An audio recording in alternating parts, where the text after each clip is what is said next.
The action begins in the Devil's Palace, also known as Murima's Demonic Alliance, where, to the newcomer's surprise, a huge crowd has gathered. A bearded man explains that they are ready to accept anyone, regardless of their faction or sect, and teach them demonic martial arts if they have talent. He wonders what kind of fool would pass up such an opportunity. His companion complains that he is too old, otherwise he would have applied himself. The bearded man's attention is drawn to a strange sight in the crowd, and he wonders if someone has died seeing this guy in the crowd, but his companion scoffs at this conclusion, reminding him that the Ten's competition at the Devil's Palace has not yet begun. The bearded man asks again who this young man is, who looks like an embalmer undertaker. All eyes turn to the young man walking through the crowd. This young man, named Bo Un-sol, thinks of his grandfather, and that this is only the beginning. Un-sol remembers his grandfather, who gave him this name after finding him abandoned in a snowy field. Un-sol continues to reminisce, remembering how he learned the craft of burying the dead from his grandfather, who was also an undertaker. He recalls telling his grandfather that the body belonged to an expert in an extremely fast fencing style, explaining that he came to this conclusion after observing the highly developed muscles in the left leg, especially the front of the shin, which is a characteristic feature of practitioners of this style of sword fighting. His grandfather smiles, impressed by his grandson's keen observation, and praises him, saying that he is a heaven-sent undertaker. Un-sol recalls how difficult his life was and how people hated him because of his profession. But he was happy to be close to his grandfather, who was his support through all the hardships he went through, until that fateful day. One night, his grandfather woke up worried, but it was quiet outside with only the bamboo swaying in the wind. His grandfather noticed someone outside and sighed, saying that good people never look for you, and those who look for you are never good. While Un-sol was sleeping, the grandfather quickly shook the boy's shoulders and woke him up, and suggested they play a game to see who could pretend to be dead better. The boy didn't understand and asked why it was so late. Then his grandfather promised him that he would buy him the clothes and sword he had always wanted if he played well this time, and his face lit up with joy. The next second, the boy was still happily in the coffin, and his grandfather spoke to him one last time. The grandfather asked him to try to hold out until sunrise, which surprised him. The boy was shocked at how long they would be playing. After that, the grandfather left the house, slamming the door shut, and took out his sword. Something was about to happen. Finally, he walked out the gate and peered into the darkness ahead of him. Outside, a mysterious man was waiting for Grandfather Un-sol, and this man addressed the grandfather, saying that he was well hidden, like a rat. Then he revealed the grandfather's true identity, calling him Bo Gan Yang, the seven-branched demonic blade. Grandfather admitted that he hadn't heard that name in a long time. The mysterious man scolded him for abandoning his post as deputy master of the palace, to live a miserable life and do dirty work such as burying the dead. And then he attacked him. An explosion almost occurred. But Grandfather corrected the mysterious man's mistake as if nothing had happened. He stopped his blade with 2 fingers and explained that he had taken up this profession not to live a miserable life, but to atone for his sins. The killer still smiled wildly, realizing that the old man had not lost his touch. Then Grandfather offered him his life, asking him to kill him somewhere else so that no innocent people would get hurt. And the mysterious man laughed mockingly right in his face. The mysterious man agreed to the old man's request to be transported to heaven, or more likely to hell, and warns him not to try to escape. The old man stood humbly and looked at his killer. Meanwhile, Un-sol hides nearby, and he breathes a sigh of relief, believing the danger has passed, knocking the lid off the coffin. But soon he begins to shiver and thinks he can no longer bear it, for although he desperately wants the uniform and sword promised by his grandfather, the cold has become unbearable. Un-sol comes out of hiding and wonders where his grandfather is, who usually waited for him after their game was over, and he assumes that the guards have called him again. He is angry at those people who do not see undertakers as human beings. Un-sol moves forward through this place and freezes for a moment in complete horror as he witnesses a horrific scene with his own eyes, with sword marks covering the entire surface of the ground. He immediately felt the wind rushing through his hair and head, and he realized that this did not bode well. He quickly runs to find his grandfather. Then his pace slows as he gets closer and closer to the key event. What he saw shocked him, and tears mixed with sweat on his face. He saw his grandfather lying on the ground with blood flowing from his eyes. Un-sol screams, calling for his grandfather, and rushes to him, asking in shock what happened, but he only apologizes to him. As soon as he ran up close, his grandfather immediately recognized his boy. The boy tried to find out what had happened, but his grandfather quietly interrupted him. His grandfather tells him that his time has come and tries to ask him not to continue practicing the craft of burying the dead, but he coughed up blood before he could finish his sentence. One soul begged him to stop talking, but he insisted that the boy listen to him carefully and asks him never to think of revenge. A crying Unsoul listened attentively to him, water streaming down his face like rain, and then he clenched his teeth tightly in rage. He rejects his request, saying that he cannot forgive those who did this to him. He tells him that he would rather die and go with him, reminding him of his constant words that there is no difference between hell and this world, and that he would rather be in hell with him than stay here without him. The old man immediately began to cry in front of the young man and said that he did not think it would be so difficult to face his death. As a final request, the grandfather begs him to go far, far away, and crying, tells him that he was very happy during the time they spent together. Then he takes his last breath right in the boy's arms and falls from the shocked boy's arms onto the ground. One soul's face is covered in tears. He cannot believe what is happening. He just stared at the body of his beloved mentor, the man who had replaced his father. His eyes widened, letting out more and more tears. After a while, his eyes were no longer so wet, but his face no longer expressed any emotion. One soul stands in front of his grandfather's body, which he has prepared for burial. He touches his face and realizes that his request not to seek revenge was to protect him. But with a crazed look on his face, he decides that he cannot obey him this time. With tears in his eyes, he begins to carefully examine his wounds and notices that his hands were cut off at the same time. The blows were made with a rare downward chopping motion. The killer was no ordinary person. Examining his deceased grandfather's face further, he discovers that the attacker then abruptly changed his movement in the middle to also gouge out his eyes. His teeth clenched again in rage. His eyes rolled back due to muscle spasms and intense anger. Unsoul concludes that this strange sword style must be from a demonic sect and identifies it as the Tianqi yoga technique. He then moves on to examine his back and finds 93 marks from the use of a hidden weapon, which leads him to conclude that the attacker had no accomplices, but used a tool capable of launching hundreds of hidden weapons at once. Finally, he notices a strange color change under the tongue and fingernails. Now they were purple. One soul concludes that such a color change occurs when poisoned with a deadly toxin that causes the flesh and blood to rot. Based on everything he has seen, he compiles a description of the killer. This is a man belonging to a demonic sect who has studied the Tianqi yoga technique, possesses high-quality hidden weapons, and uses a deadly weapon that causes flesh to rot and blood to spoil. And Unsoul believes that there cannot be many people who fit this description. He looks at his grandfather's body with determination and closes his eyes to concentrate. Then, opening his bloodshot eyelids, he swears that he will find the killer, no matter what it takes. The drops of blood from the past slowly flowed into the tears of the present and fell onto the forms. One soul arrives at the reception desk at the Devil's Palace and writes his name, Bo Wan Soul, of the Ganyang clan. The employees mock him, wondering what kind of rural clan Gang Yang is, and assume that he was probably frightened when he saw the consent forms for the waiver of bodily autonomy.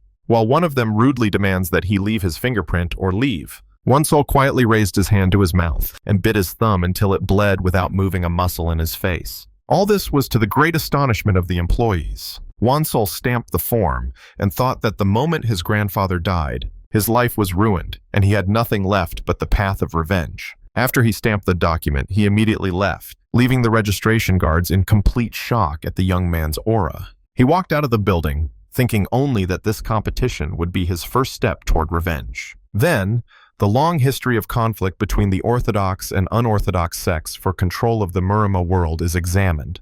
The orthodox sects seeking justice are led by the Murim alliance, while the unorthodox sects are centered around the Devil's Palace, which worships power alone. These two forces maintained a balance for a long time, but the orthodox sects wanted to gain the upper hand, which led to the creation of 18 martial arts masters known as the Greatest Good Masters. To counter this new threat, the Devil's Palace decided to develop a way to increase its power, and their plan was to create the 10 Demon Lords. This proposal, which required the selection of 10 geniuses, regardless of their previous affiliation, and training them in the martial arts of 10 demonic sects, attracted many young people who headed to the Devil's Palace. Unsoul stood among the crowd of young masters who had gathered here not just for the sake of it, but to show their strengths, and felt a powerful aura emanating from only a small number of those present. His eyes immediately widened in rage. He remembered his goal, and the guy thought that there was probably someone among them who was connected to his grandfather's murderer. The guy scanned everyone who was at this stage of selection. Since the killer was a martial arts master who surpassed his abilities, Won-Sol realizes that in order to take revenge on such a figure, he must become a martial arts master himself. And since he had neither connections nor martial arts skills at the moment, becoming one of the 10 demon lords is his only way to quickly become stronger, and he will not let it slip away. Suddenly, the contenders look in amazement at someone, as a majestic man with thick white hair and red eyes appears, announces in a loud voice that his name is Chief Instructor Hook Ryun-Yong, and those present recognize him as the blood-eyed golden dagger. Chief Instructor Hook Ryun-Yong continues his speech, explaining that this place is intended to identify the greatest geniuses from all the demonic sects, and that only those who pass all the tests prepared for them will become candidates for the 10 demon lords. Then he announces the first test, and the main character listens attentively. It will be a test in which the fighters of the Devil's Palace will check the physical fitness of the participants,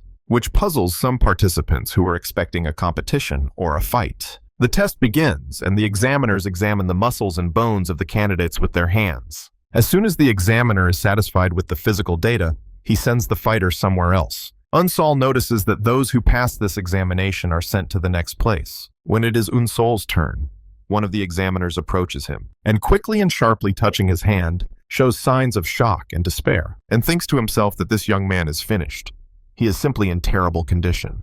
Although he is surprised that someone with Won-Sol's physique is participating at all, he senses a genuine, unmistakable intent to kill emanating from him, which frightens him greatly, but he still decides that he cannot let him pass. Won-Sol is not surprised by the result, as he realized that everything he had learned so far was how to care for corpses, and that he would not be able to pass a test based on physical training in martial arts. However, he believed that this was not the end. Shortly thereafter, an announcement was made throughout the square that the first test had been completed. After the first test was over, one of the failures shouted in protest that the test was completely unfair, and wondering what was the point of holding the competition if only physical training was important. The chief instructor responded by explaining that muscles and bones are the most important things for learning martial arts, and that they held this competition to select naturally talented people from different regions. Then he scolds him for daring to complain when he couldn't even meet the simplest standards. The instructor's eyes immediately lit up with a yellow flash of rage and power, and the student felt incredible pressure,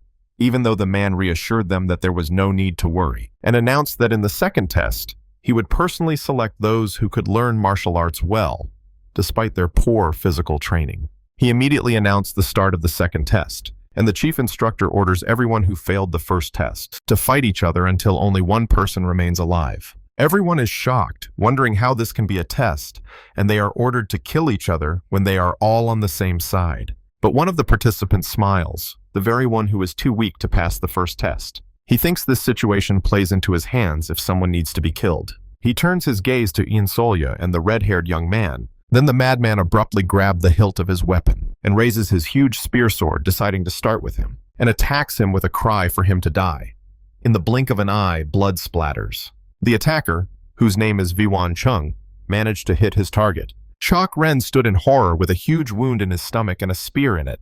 He also recognized his killer. He skillfully kills the red-haired young man, shocking and horrifying the other participants. Won-Sol observes the situation and tries to analyze it, noticing that the killer barely avoided the ribs and hit him right in the heart, and concludes that although his physique is weak, his reflexes and agility are sharp. Viwan Chung stands boasting of his deed and challenges anyone who wants to share the same fate to come forward and fight him. From a distance, one of the officials comments that Wan Chung is acting decisively but lacks common sense, and the chief instructor agrees, saying that the place is full of useless fools. The examiner observes the situation, thinking that in such battles, demonstrating strength makes you a target, but he believes that what has happened will spur others to action. Indeed, terror and chaos reign among the participants, because if they do nothing, they will be killed too, and they begin to attack each other indiscriminately, screaming in panic. Then one of them came to his senses and realized that he didn't want to kill anyone,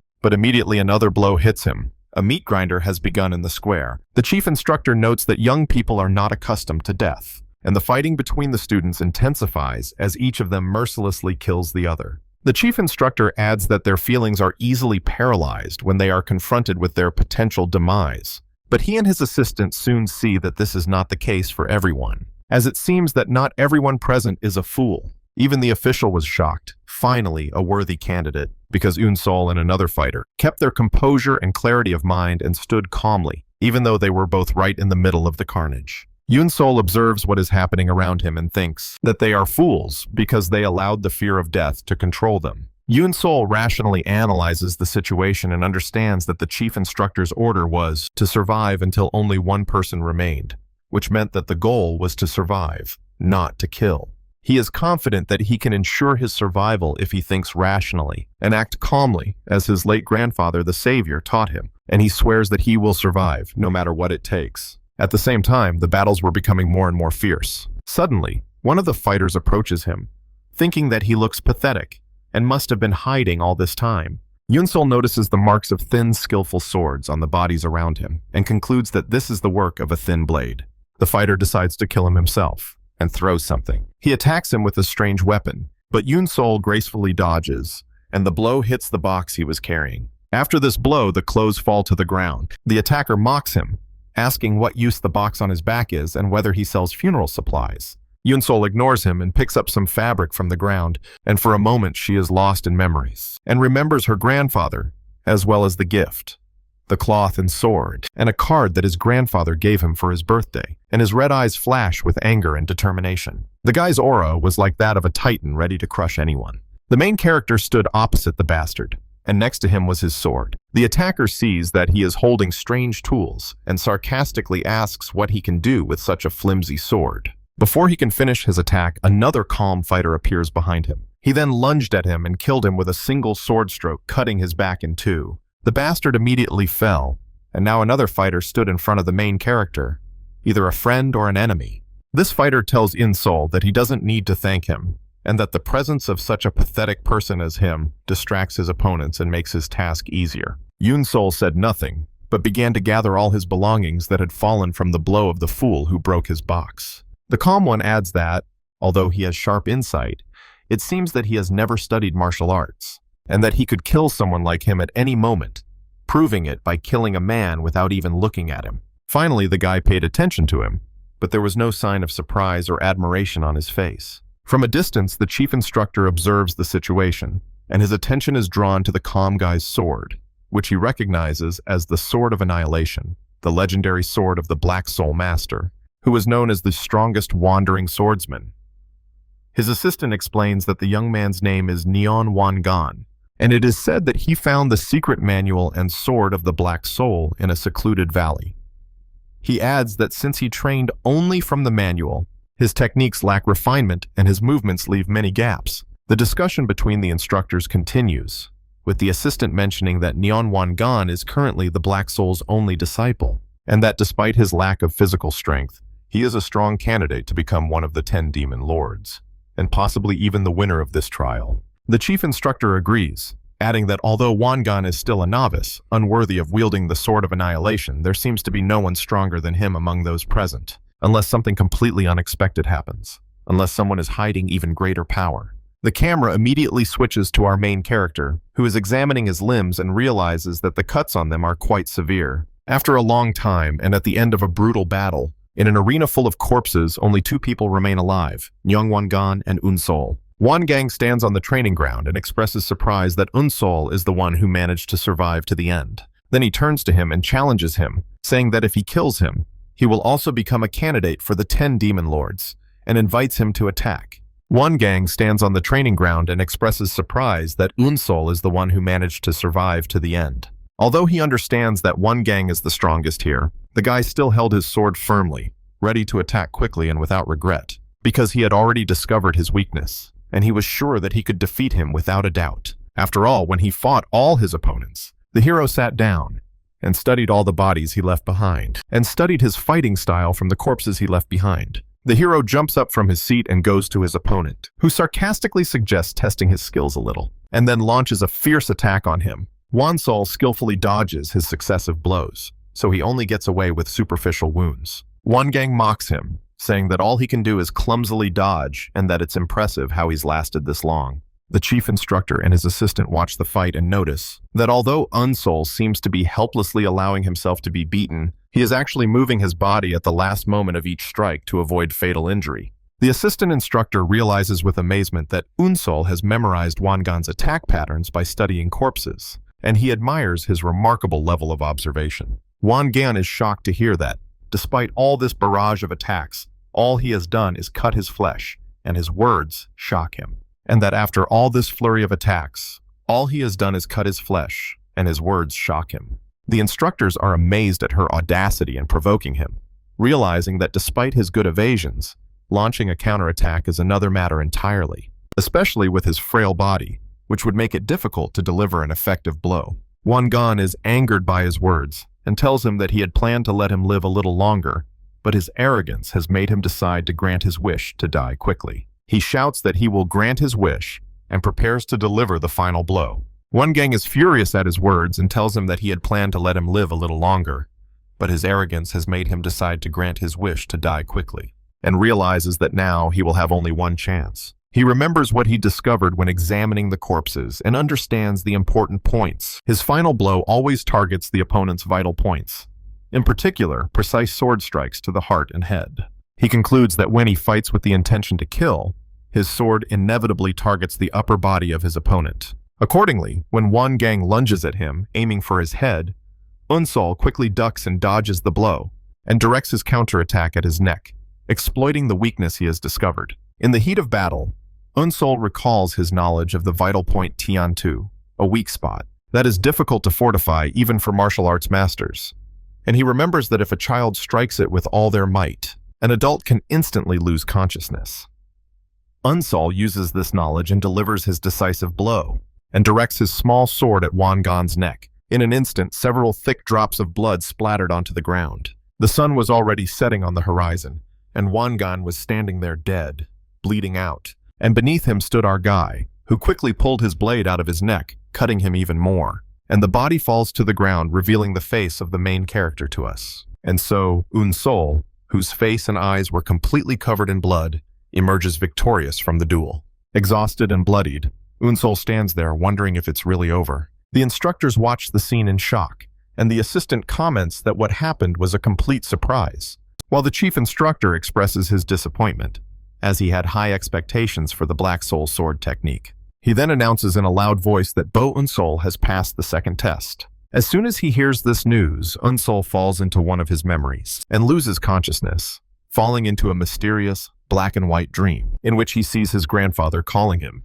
He joyfully runs towards him, telling him where he is, and it seems like his grandfather is very close by, so the boy speeds up to catch up with him. But when he reaches him, his grandfather tells him that he cannot see him. The dream suddenly turns into a nightmare, in which he sees his grandfather's disfigured face, confirming that he cannot see him at all, and he wakes up in terror. Unsol wakes up, gasping for breath and breathing heavily, and then finds herself in a strange place, surrounded by young fighters of various ages. The scene shifts outside this place, and we see a very beautiful turquoise water surface. Then we see water crashing against the bottom of a ship, and Unsol realizes that he is inside the ship, because he lost consciousness from heavy blood loss. He notices that his serious injuries have been treated, and he no longer feels any pain, so he assumes that he was treated by a famous doctor, befitting the status of the Devil's Palace. He looks around to see the other survivors, and notices that they are physically fit, and he recognizes some faces, so he concludes that these are the ones who passed the first test. He feels their contemptuous glances, but realizes that this was to be expected. Suddenly, the ship's door to the deck above them opens, and everyone is ordered to exit, and one of the officials announces that they have reached the next test zone. Their ship had already sailed to the so-called Island of Hell, the Hellish Path. As soon as their ship finally moored to the shore, the instructor immediately jumped off and told them that they were now in real hell. Then he turned to all the candidates and ordered them to quickly follow him. The candidates immediately followed the official onto the ominous-looking island, where he pointed to a group of caves and told them that they would sleep in them. He ordered them to put aside their old clothes and weapons and put on new clothes and swords that had been prepared for them, adding that they were free to choose a cave that suited them. One of the survivors says he has found a cave and, contrary to expectations, finds it suitable and comfortable. Meanwhile, a fight breaks out between two candidates over the right to one of the caves, but the others intervene to stop the dispute. Unsol watches them and thinks that these people have no idea what happened in the second trial and that they are all complacent and relaxed. He also notices that many of them are dressed in expensive clothes, and he wonders if they are all from prestigious clans. Insol reflects on what happened and concludes that the second trial was a way to get rid of people who could be easily killed. Meanwhile, the official who was supervising the distribution of caves approaches him, reproaches him for his slowness, and urges him to hurry up and choose. The official immediately tells Insol that although the young man's sharp gaze caught his attention, he did not expect him to survive, and now he is curious to see his next decision. Insol points to a dark and unattractive cave, announcing that he has chosen it. Ugh, some kind of brown sludge was even flowing out of it. How disgusting. The official mocks him, saying that he has chosen a place that matches his shabby clothes, and that he is simply disgusting because of this choice. But to himself, the official is impressed by his choice, and thinks he is a true genius, because he knows that although the entrance to the cave looks small and dirty, inside is spacious enough for training, and its small entrance makes it easy to defend against uninvited guests. The official saw that most people avoided this cave because of its entrance, but Insol was able to accurately assess the situation, and then the official asks him to prepare for the next stage. Here it comes. After everyone put on their new uniforms, the official began to explain the next task. He explains that there are 10 martial arts training facilities on Hell Island, and in each building, they can learn the martial arts of one of 10 demonic sects. He adds that they can study all of them or focus on just one, and that they have complete freedom in organizing their schedule, whether it be sleeping, playing games, studying martial arts, or training on their own. This surprises Insol, as he remembers the cruelty of the second trial and cannot believe that they will be allowed to train in peace. Soon, the survivors begin to wonder which martial art they should learn first, and most of them agree on the Sword of Fire sect, which they have heard is the strongest. Everyone rushes there. Insol watches them, thinking that he has also heard that they are the strongest among the demonic sects, and that learning their martial arts would definitely be useful. But he decides that it is not for him, since he has never studied any martial arts before, so he doesn't need to start with the strongest. His eyes widen sharply with understanding. Insol thinks about what he really needs right now and chooses a different path. After a while, Insol moves in the direction of one of the martial arts training centers. He looks up and his gaze is not very surprised. After all, Insol arrives at an old and dilapidated building and recognizes it as the Wandering Beast Pavilion, a fallen sect. He recalls that the reputation of this pavilion has deteriorated so much that it is barely counted among the 10 demonic sects, and that the only reason it survives is because of its history of producing a significant number of the strongest martial arts masters of their time. He also thinks and remembers what his grandfather told him about them. Insol decides to train here, but as he moves forward, he notices that the ground in front of him is moving. What's going on? The sand behind him shifted strangely, and suddenly something burst out of it. It was quite unexpected. Suddenly, a man's head appears from the ground.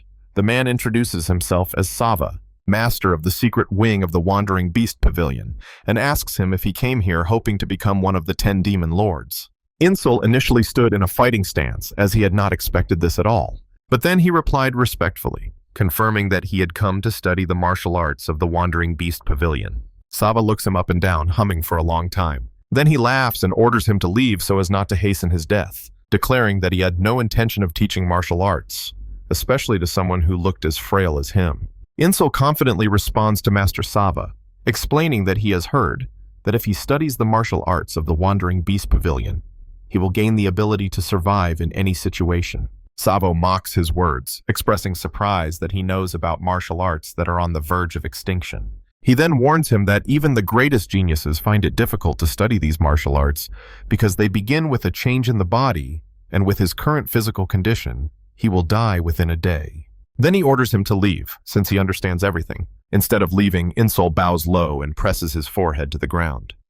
Sava asks him in surprise what he is doing, and Insol replies that since he has agreed to teach him, he can only express his respect to his new master. Savo calls him a stubborn fool, and even obstinate, but eventually gives in and agrees to teach him. Savu gets up from the ground and assures him not to misunderstand him, as he is only teaching him because the Devil's Palace ordered him to. Then he introduces himself again as Master Sava of the Wandering Beast Pavilion and asks to be called Master Sa from now on.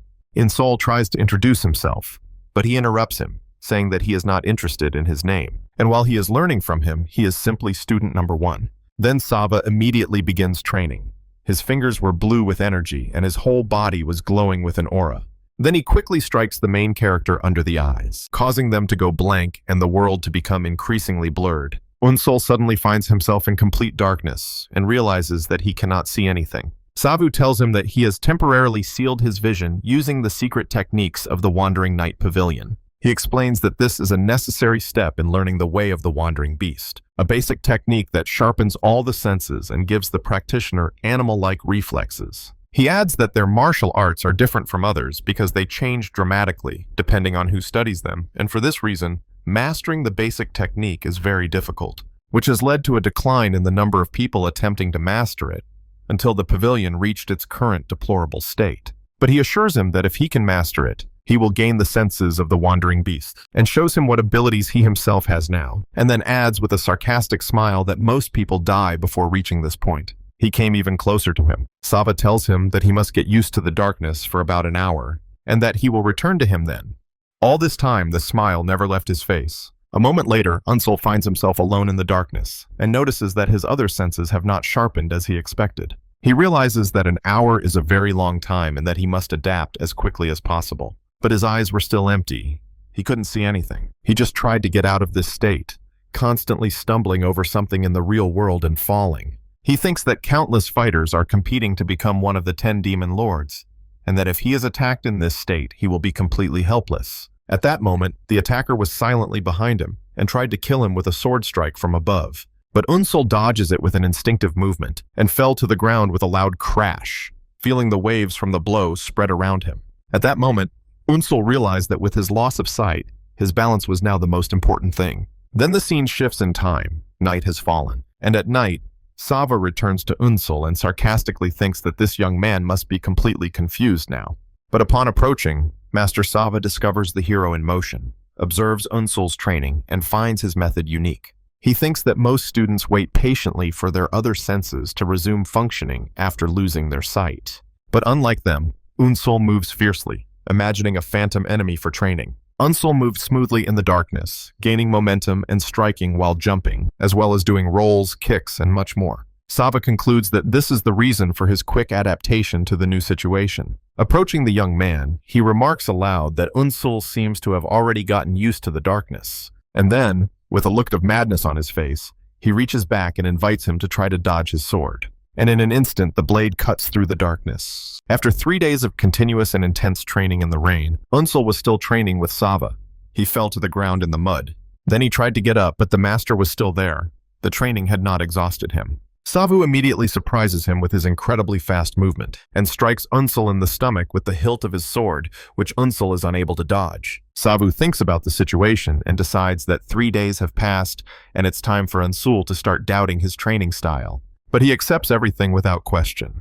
Poor boy. He is beaten and trembling. Savu stops attacking and asks him why he is not interested in how to avoid attacks or the theory behind the training. Unsol replies that he remembers him saying that the essence of the arts of the Wandering Night Pavilion is to achieve enlightenment on one's own, so he assumed there was a reason for his actions. Savu is surprised by his answer, chuckling slightly. And then he proudly admits that he is right, after which he enthusiastically tells him to continue training, his aura seeming to become even more intense than before. During training, Unsol reaches a new stage of awareness and feels that he can see the path of the approaching sword, but also realizes that he will not be able to dodge the next attack, so he decides to block it instead. Their swords clash with new force, and Unsol manages to block Sava's attack, which surprises him. Beads of sweat on the protagonist's face turn into crystals, and his teacher was extremely shocked by this situation. He kept wondering how he was able to block his silent sword attack. How did he do it in just 3 days of training? A moment later, Unsol falls to the ground and tries to stop his fall with his sword. Finally falling on his back, he was completely exhausted and noted that he couldn't even block the blow properly. Savu approached him, offered him a drink from a bamboo flask, and Unsol thanked him. He quickly opened it and brought it to his mouth. Unsol drinks and is surprised that it is not water, as he feels enormous energy flowing through his body, as if the blood he had lost was returning to him. Savu tells him that it is the highest spiritual spring water, which he has been collecting all his life, but he does not feel that he is wasting it on him. That was not the case at all. Savu thinks to himself with great excitement that he has finally met the genius he has been waiting for his whole life. A precious, uncut diamond. At another time, Unsol's training continues. Their swords clashed harder and harder each time, generating a lot of light and sparks. The master really liked this and smiled. Sava suggests that he try to block his attack again. Savu continues to attack Unsul with strong and consistent sword strikes, but Unsul struggles to dodge the attacks. Suddenly, Sava appeared behind Unsul, expressing his dissatisfaction with his defensive actions. The boy turned sharply to defend himself, but suddenly Sava stops attacking, causing Unsul to breathe heavily, and wondered why he had stopped. Why wasn't he attacking anymore? Then Sava bursts out laughing, announcing that he has finally found what he has been looking for all this time. At that moment, the seal on Unsul's eyes falls away. His eyes are filled with light again, and his vision returns. Sava addresses Unsul by his full name, and suggests that he forget about becoming one of the 10 demon lords, and instead become an official disciple in his pavilion. He promises him that if he does so, within 10 years, he will make him one of the 10 strongest martial arts masters in the demonic sect. Unsul considers the offer and realizes that Sava is probably not lying about his promise. But he remembers that his grandfather's killer is very skilled and comes to the conclusion that he cannot be satisfied with learning only the martial arts of the Wandering Beast Pavilion. Accordingly, Unsul announces his firm decision to become the Lord of Demons. Savu is completely shocked by this statement. His eyes almost pop out of his head. Then he crushed his ambitions and told him to forget about it if his goal was to learn the arts of all 10 demonic sects, because even the great heavenly demon couldn't do that. He explains to him that each martial art is suited to a specific body type and energy type, and that no matter how talented a person is, they cannot learn more than 2 or 3 types of martial arts, and that focusing on one martial art is the fastest way to become the strongest. Unsul apologizes for his stubbornness and bows before his master, while Sava wonders if there is a way to change Unsul's mind. Without waiting for an answer, he sighs heavily. In the end, Sava gives in and agrees to teach him another martial art. Unsul is surprised by this, explaining that he has only learned the basics of the Wandering Beast Pavilion. But Sava instantly surprises Unsul with a quick and decisive attack, but Unsul manages to block the blow on his own. Sava reveals to him that the martial arts of his pavilion are not only transmitted through steps or theories, and that Unsul has actually been practicing his pavilion's way of the wild beast all this time. Unsul then realizes that all the sword strikes that Sava directed at him were not just training, but true forms of the way of the wild beast. Unsul thanks his master, but Sava refuses his gratitude, insisting that he was following the orders of the Devil's Palace. Unsul insists on his gratitude, reminding him of the elixir he gave him, and promises that he will never forget his kindness. Sava quickly and decisively tells him to forget about it. The young man does not quite understand what the master means and why it is better for him to forget. Savu explains that this is the nature of the world of Jonghu martial arts, where forgetting favors and grudges is always the best option. Then, after a long minute of silence and reflection, Unsul bowed to his master and told him he was leaving. Now Sava watches from afar as Unsul leaves, and wonders in amazement where such a talented person came from, and thinks that a bloody storm will soon sweep across Hell Island. Something great is coming. Unsul thinks about his ability to perceive, gained from studying the way of the Wandering Beast, which has made his senses extremely sharp. But he sees that this constant awareness is very tiring, even when he is doing nothing, and feels that he will not be able to rest properly if the situation continues in the same vein. Therefore, he decides that he must learn to control his senses and suppress them as much as possible. Unsul begins to concentrate, trying to control his senses, as if stopping a drop of dew falling from the grass. And after a few moments, he opens his eyes, feeling that this control is enough for now. The world around him finally began to resemble normalcy, and he no longer felt what he did not need. Then Unsul takes out a map, looks at it, and thinks that the Devil's Palace will not keep the students on Hell Island for long, especially just to train them endlessly. He concludes that their time is about to run out, and if that is the case, he has no other choice. He hides the map. Unsul decides to head to the strongest sect among the 10 demon sects, the Sword of Fire sect, founded by the Emperor of the Sword of Fire sect, Juk Hua Wun, who was the rival of the greatest heavenly emperor of demons 700 years ago. Upon arriving at the Sword of Fire sect, Unsul discovers that their martial arts hall looks like a majestic palace compared to the modest Wandering Beast Pavilion. When he approaches the door and knocks, a man opens it and wonders who this visitor is at such an hour. The man immediately realizes who it is, and a bead of sweat appears on his forehead. Unsul realizes that this is the martial arts instructor for this sect, and he bows respectfully, announcing that he has come to study their martial arts. The instructor asks him to follow him and explains that their sword art is the most extensive of all demonic arts, but it is also the most labor-intensive. He adds that those who arrived half a month ago have already completed the initial test and moved on to the intermediate one, and then asks him why he is so late. Unsul tells him that he has been studying martial arts at the Wandering Beast Pavilion for the past half-month. The instructor is surprised and asks him if he means that he has mastered the way of the Wandering Beast, and Unsul confirms this. The instructor thinks to himself that he knows this boy is a genius, but it is impossible for him to have mastered the way of the Wandering Beast in just half a month. He concludes that Sava must have gotten angry with him and quickly sent him away, and he sees that there is nothing he can do about it. After that, he introduces himself, saying that his name is Jin Gok, and he is in charge of the beginner's test, and asks to be called teacher. Jin Hawk asks Unsul if he really intends to study the art of the Fire Dominion sword, suggesting that he might be better off taking another test.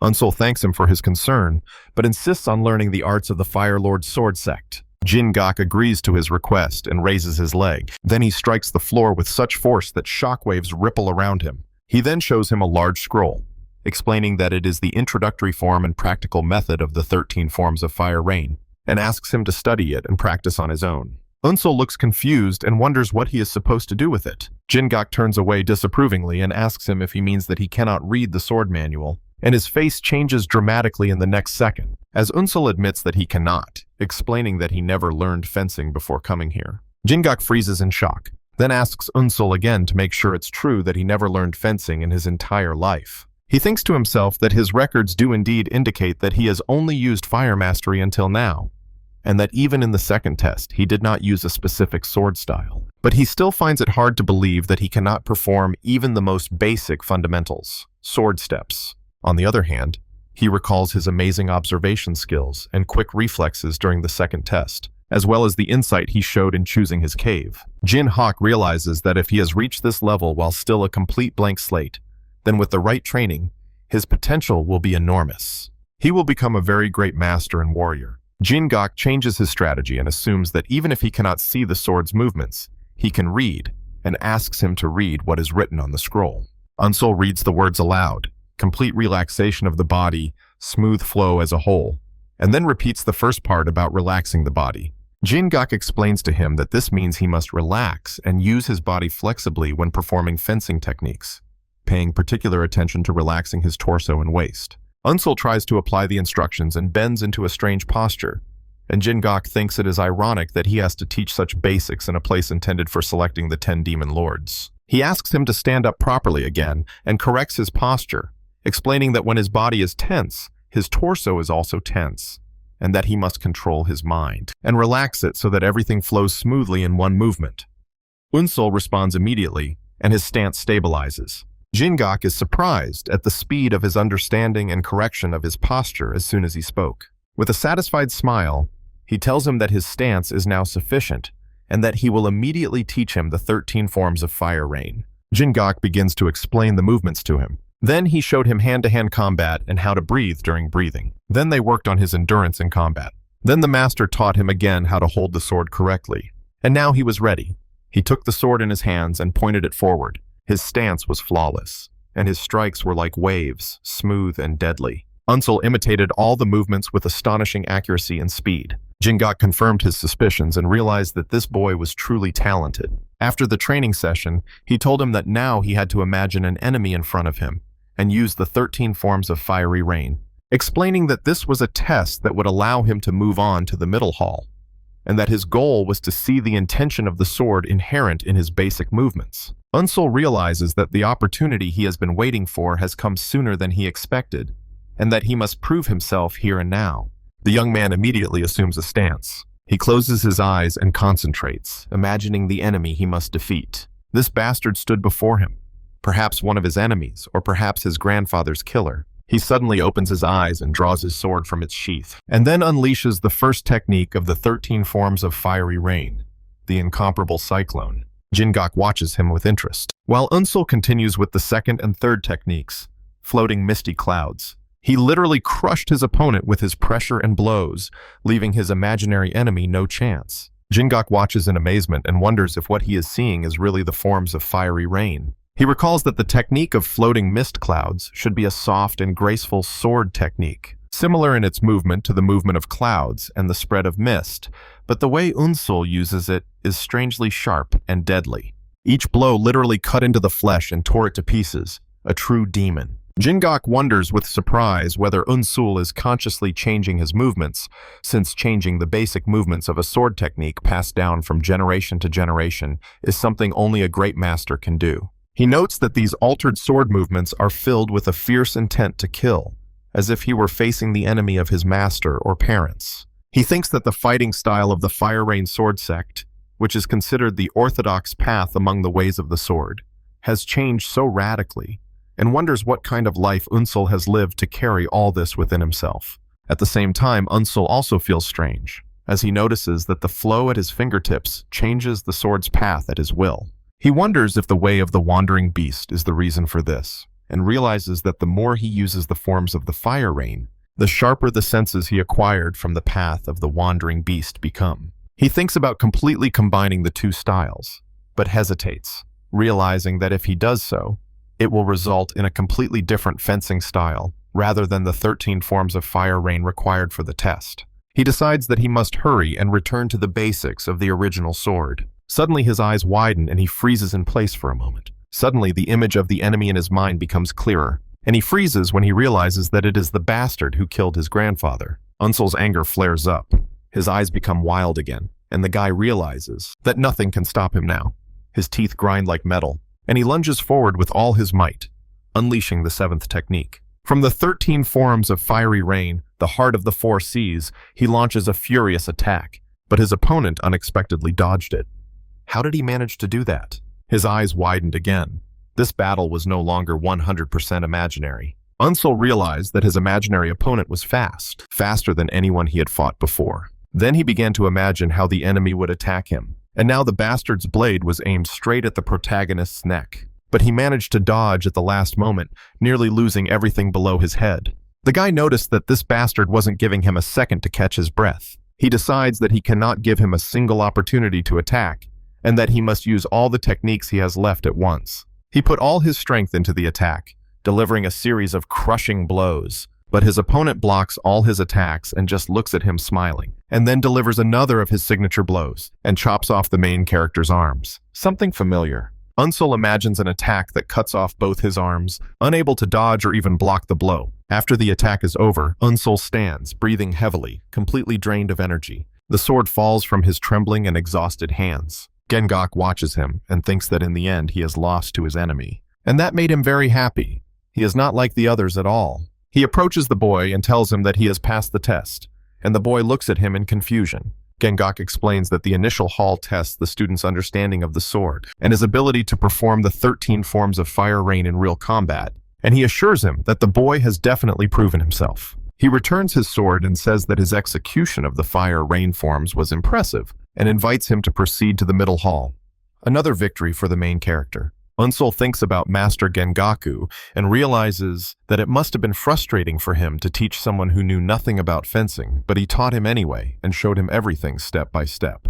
Unsul thanks Instructor Gengaku for all the time he spent with him, and the latter smiles and encourages him to work even harder in the future. Then he adds a warning, telling him to be careful, because his sword carries a particularly strong intention to kill, and he must not allow that intention to take hold of him. The young man immediately understands what his master is talking about, and this confuses him. In the end, Unsul bows respectfully and leaves, and then Gengok fully realizes that he was telling the truth and had indeed mastered the way of the wandering beast in just 2 weeks. He thinks that perhaps because of his incredibly fast learning speed, he moved to the middle hall much faster than he expected. He admits to himself that at first he wasn't sure if he would be able to enter the middle hall, but now he is absolutely certain.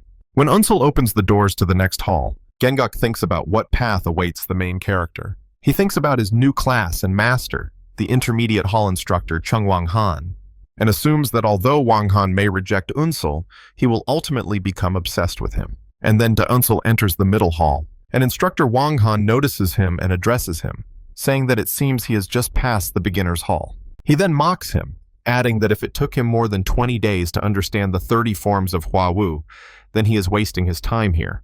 Unsul explains that he was late because he spent the first 15 days in the Nangya Pavilion. Wang Gong concludes from his words that he is claiming that his time in the beginner's hall was not actually slow, and thinks contemptuously to himself that he must be one of those who ran away while trying to master the difficult path of the beast. Wang Gong orders him to sit down, expressing his doubt about his ability to keep up with the others. Wang Gong begins the lesson by explaining that the Thunder Fire Rain sword consists of quick movements, and that those who are not skilled with the sword will ultimately injure themselves. He adds that this martial art is difficult to use in real combat, as are the 13 forms of Fire Rain, and it is just a basic martial art that they must learn at this stage. He emphasizes that their main focus will be on honing their sword skills rather than on winning. He then asks one of the students named Bayok Han Xiang to come forward and choose an opponent for a duel. Han Xiang asks if he is free to choose anyone, and the instructor confirms this. So Han Xiang, with a sly, nasty grin, points directly right at the main character, Unsul.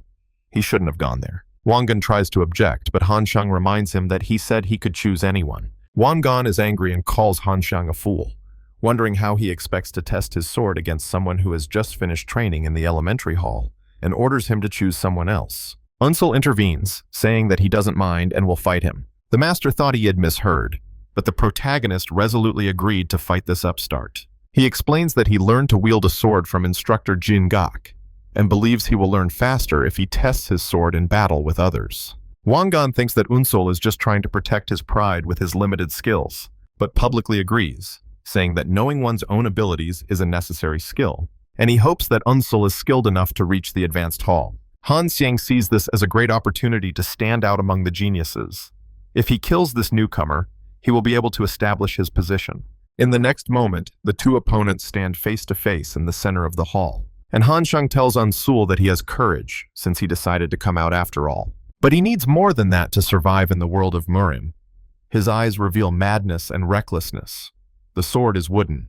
The master gave the command, and the duel began. It began with Han Xiang's fierce attack, but Unsul skillfully dodged it. Han Xiang continued his attack, saying that this move had greatly impressed him, and at that moment he struck hard from above, their swords clashing powerfully. During this clash, Han Xiang senses the weakness of Unsul's resistance, and with a sarcastic smile, he realizes that he is indeed a complete novice. Han Xiang laughs loudly, mocking his foolish opponent, and then announces that he will show him the true sword of thunderous fire rain. Han Xiang launches a series of quick attacks, but his joy quickly fades. He was surprised that Unsul easily dodged all his blows. Now this bastard no longer felt such superiority over the main character. From a distance, instructor Wang Han observes the situation and thinks that Byuk Han Xiang is not skilled with the sword. Unlike him, he notices that Unsul not only quickly dodges blows, but also seems to predict every move, which makes him suspect that he has studied the way of the wandering beast. Wang Gong dismisses this thought, realizing that although the way of the wandering beast is the main martial art of the wandering beast pavilion, it is extremely complex and can only be mastered by the most skilled masters, and it is impossible for anyone, even a genius gifted by heaven, to learn it in just 2 weeks. Wang Gong decides that he cannot judge Unsul's skills based solely on his evasions, and that this duel is intended to test his sword skills, not his reflexes. Unsul immediately stops dodging and assumes the stance he learned earlier. Then he slightly covers his eyes, just like in training. He begins to counterattack using 13 forms of fiery rain, which shocks the other students. Han Xiang mocks his opponent for also knowing how to use beginner techniques, and thinks he can dodge it with his eyes closed. But then someone in the crowd notices that Unsul's version of the technique is slightly different. Han Xiang is surprised when Unsul's strike breaks through his defense and hits him. He doesn't understand. What was that? Why is his hair now blowing in the wind? And while the main character was delivering multiple blows to Han's body, he didn't understand. Were these really the techniques they had studied? Han Xiang becomes enraged, wondering if Unsul has been hiding his skills all this time and using a modified version of the forms to mock him. He guesses that Unsul is doing all this to attract the instructor's attention and immediately move on to the advanced hall. Han Xiang realizes that if the situation continues in the same vein, he will be the one who looks like a fool. He immediately clenched his teeth tightly and then shouted in anger, declaring that he would be the one to go to the advanced hall, and unleashed his clan's sword style. The Asura sword style, using its deadly technique, the blood-crushing strike. Instructor Wang Gong noted that this was a deadly technique from the Asura sword sect, but he did not forbid others from using it. But still, the instructor was impressed by Unsul's composure, as he did not lose his balance in such a situation, which makes him reconsider the possibility. He had truly mastered the way of the wandering beast. Apparently, this was indeed the case. Han Xiang continues his furious attack, shouting that this is the end of Unsul. He would never dare to let some newbie make him look like a fool. The instructor immediately frowns, realizing what is about to happen. Han immediately uses his special technique, the defensive bloody moon of wind. The main character puts his weapon up to block, and the two swords collide in a powerful explosion of energy. The remaining students are simply shocked, and the instructor looks on in shock, while Unsul recalls how he used the 13th and final form of the fire rain forms, infinite and boundless. The duel ends with Han Xiang falling to the ground, blood flowing from his mouth. He falls right next to the main character, who stood completely unharmed and looked at his opponent, the man who wanted to stand in his way to his goal. The disciples watched in horror, and the perceptive one too. And now they all asked in horror, "Is Khan dead?" Unsul calmly sheathes his sword. Instructor Wang Gan confirms to himself that Han Xiang is indeed dead. After all, he received a precise blow to a vital point. Wang Gan asks Unsul if he has always been a student of the Wandering Knight's Pavilion, and Unsul denies it.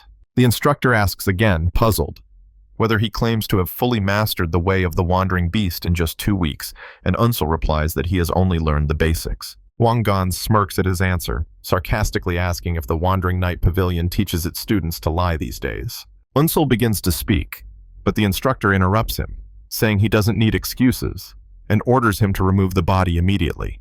The students whisper among themselves, expressing their shock at the murder that occurred during a training match and wondering why the perpetrator is not being punished. Wang Gan yells at them to be quiet and reminds them that this is Hell Island, not a regular training hall, and that anyone who uses lethal techniques must be prepared to die themselves. Then he announces the resumption of the test. Several more fights take place, and after they are over, Wang Gan gathers the defeated students and tells them that they have failed the test and must leave immediately to find another martial arts hall. One of them protests, saying that it was only one match and they ask for another chance, but Wang Gan flatly refuses. He explains to them that they may have passed the initial tests because of their physical training, but learning the Fire Lord sword requires talent and potential, as well as blood, sweat, and tears to overcome their own limits. He tells them that they have failed because they lack these qualities, and then orders them to leave. The failed students leave, out of sight. But the instructor notices something interesting, because now only Unsul remains in the hall. Wang Gan asks him why he didn't leave, and Unsul asks if he should leave too. The instructor explains that he won the duel and passed the test, so he must move on to the advanced test. Unsul replies that if he needs to move on to a higher level, he would prefer to stay here. Wang Gan asks him the reason for his decision, and Unsul explains that the only sword technique he has learned is the 13 forms of fire rain, and that he has not yet learned anything in the middle hall. Wang Gan thinks that Unsul has learned the way of the Wandering Beast and exposed the techniques of the Asura sword sect. Yet he claims to have learned nothing. The boy agrees with him, saying there is nothing to be done. Wang Gan agrees to teach him the Thunderfire Rain sword technique, which is considered a continuation of the 13 forms of fire rain. But he warns him sharply that he hates petty tricks aimed at attracting attention, and that if he sees him using any sword technique other than the fire rain forms, he will immediately cut off his head. His statement was completely serious. 4 days passed, and the instructor stood with the same grim expression, but now not as stern and confident. After all, during those 4 days, he discovered that the guy really had no skills in fencing. And then the fact that the guy was holding a sword in his hand for the first time in a fighting stance surprised him even more. So much ambition, so much talent, so much desire. He was shocked by how hard the boy was trying. Every strike was perfect. Everything was done as if he would die for a mistake. Wang Gan smiled to himself, now understanding how Unsul was able to master the way of the Wandering Beast in just 2 weeks. Unsul immediately began training, practicing the piercing lightning technique from the Thunderfire Rain sword. After a short time, Wang Gan stops him, and the boy looks at the master in shock, who says that it seems he has already grasped the principles of the technique, and Unsul looks at him in confusion. Wang Gan explains to Unsul that the Thunderfire Rain sword is a technique based on quickly twisting the body for a sequence of movements, adding that all of his movements involve swinging the sword around his body, which makes them impractical in real combat. Despite this, Wang Gan notices that Unsul is trying to use every technique in practice, as if trying to kill someone. Unsul asks if that is not the purpose of sword techniques. The instructor replies that demonic martial arts require the intention to kill, But in order to achieve a higher level of mastery, the Sword of Fire Domination renounces the aspect of killing. Wang Gan warns Unsul that if he cannot rid his mind of the intention to kill, he will ultimately create a martial art that will harm himself. Unsul realizes that the instructor is saying the same thing as instructor Jin Gok. Wang Gan admits that in the past, and even now, he too has lived with the intention to kill in his heart and killed everyone who stood in his way. Absolutely everyone. He slaughtered people by the city, but because of this, he lost his honor and pride, and his martial arts skills deteriorated. Wang Gan advises Unsul that techniques aimed at killing may seem like a path to a higher level, but in fact they are an obstacle on the endless path of fencing, and he must abandon his intention to kill. Unsul recalls his grandfather's words that those who use swords often have a past full of despair and tragedy, and that is why the people of Murim hate to talk about their past. His grandfather always seemed to him to be such a wise man who knew everything in the world. Unsul asks why he is telling him all this, and Wang Gan replies that he has already told him because he too has lived with murder in his heart. Wang Gan asks for Unsul's name, and he replies Bo Unsul. Wang Gan realizes that this is the young man that Jin Gok mentioned, who survived the second test, and tells him that he has a big problem. He explains that this problem is quite a big one. The guy didn't understand at first, so he asked, "What kind of problem?" Then the instructor says that the problem is that he has no foundation in martial arts. He explains that his opponents have been studying martial arts since they were young, and that if he wants to start learning the Fire Lord's sword properly in the advanced hall, the gap between him and them will only widen. Therefore, he needed to quickly master the basic martial arts in order to lay a solid foundation and eliminate the difference in training and strength. Then the instructor's aura changes, and he offers to teach the young man a technique he created himself, Jongro Musang. He said that while studying it, he made a mistake, and now all the nerves in his fingers were dulled. But he got off easy. The technique is so dangerous that it can simply leave you without a hand. He offers the guy a choice. Either take action and move on to the next stage, or remain here as a cripple. Unsul bows, remembering his main goal, revenge. Then he thanks the instructor and thinks to himself that he is ready to give even his soul for this opportunity. Finally, a month has passed since the guy learned this technique and left the middle hall. The instructor said that he had mastered it quickly, but still not as he had expected. But now the guy understands that having achieved all these abilities, he can pass the test. And now he has arrived at the third stage. Arriving at the advanced hall, the main character looked ahead and saw his new martial arts master there. Unsul senses a completely different aura and feels a different ferocity in the students. He notices that no one looks at him with contempt anymore, and realizes that the reason for this is his killing of Bu Khan's son. He thinks about the irony between his previous profession of cleaning up corpses, which was despised, and killing people with a sword, which is praised. The old instructor greets him, saying he has heard about him, and invites him to sit down because the lesson is about to begin. The instructor announces that since a new student has arrived, he will explain the central reading of the Fire Lord's sword in addition to the 7 teachings. He explains the basic principles. Strength must be balanced in every part of the body. Focus on adopting a balanced posture, and so on. Unsul understands these principles and realizes that he would not have been able to comprehend them without studying advanced martial arts in the middle hall. The instructor ends the verbal lesson for today and asks Unsul to follow him. The young man's face did not reflect any of the history of this meeting. Unsul follows the instructor into a quiet garden. The instructor holds a branch with leaves and explains to Unsul that there is a level at which someone without a sword can defeat someone who has one, explaining that a person at this level no longer needs a physical sword to master the art of swordplay. Suddenly, the instructor attacks Unsul with the branch. The instructor stops abruptly and asks Unsul a hypothetical question. If he were suddenly attacked like this and did not have a sword, how would he respond using sword martial arts? He adds that while Unsul was in the middle hall, the students here studied Shining Mysticism, the first form of the Fire Rain sword, and now they are discussing its theoretical side. Then he warns him that if he doesn't understand his question, he won't teach him, and asks him to answer carefully. Unsul thinks about the question, if there were no sword in my hand, and then his eyes widened greatly, and he answers that he would use his opponent's sword. Unsul lunges forward, trying to snatch the branch from the instructor's hand, but the instructor calls his choice hasty, and the boy immediately flies away because the old man dodged. Unsul is surprised to find that the instructor is behind him in an instant. Then he tried to turn sharply and finish what he had started. Unsul tries to catch up with the instructor, but the latter easily dodges all his attempts. Unsul is upset that he can't even track his movements, and realizes that he must impress him here in order to remain in the advanced hall. He decides to use the way of the wandering beast to its fullest power to read the flow and direction of the instructor's movements. Unsul concentrates all his senses and makes another attack, and his hand is getting closer and closer to the branch. He is just a little bit away from touching at least the leaves. But the instructor uses his energy to throw Unsul back before he can grab the branch, knocking Unsul to the ground and rolling him a couple of meters. The instructor catches Unsul before he can get up, and quickly grabs him by the shoulder, shaking him slightly. Then he laughs loudly, announcing that he has passed the test. Unsul asks in confusion how he passed if he couldn't even touch him.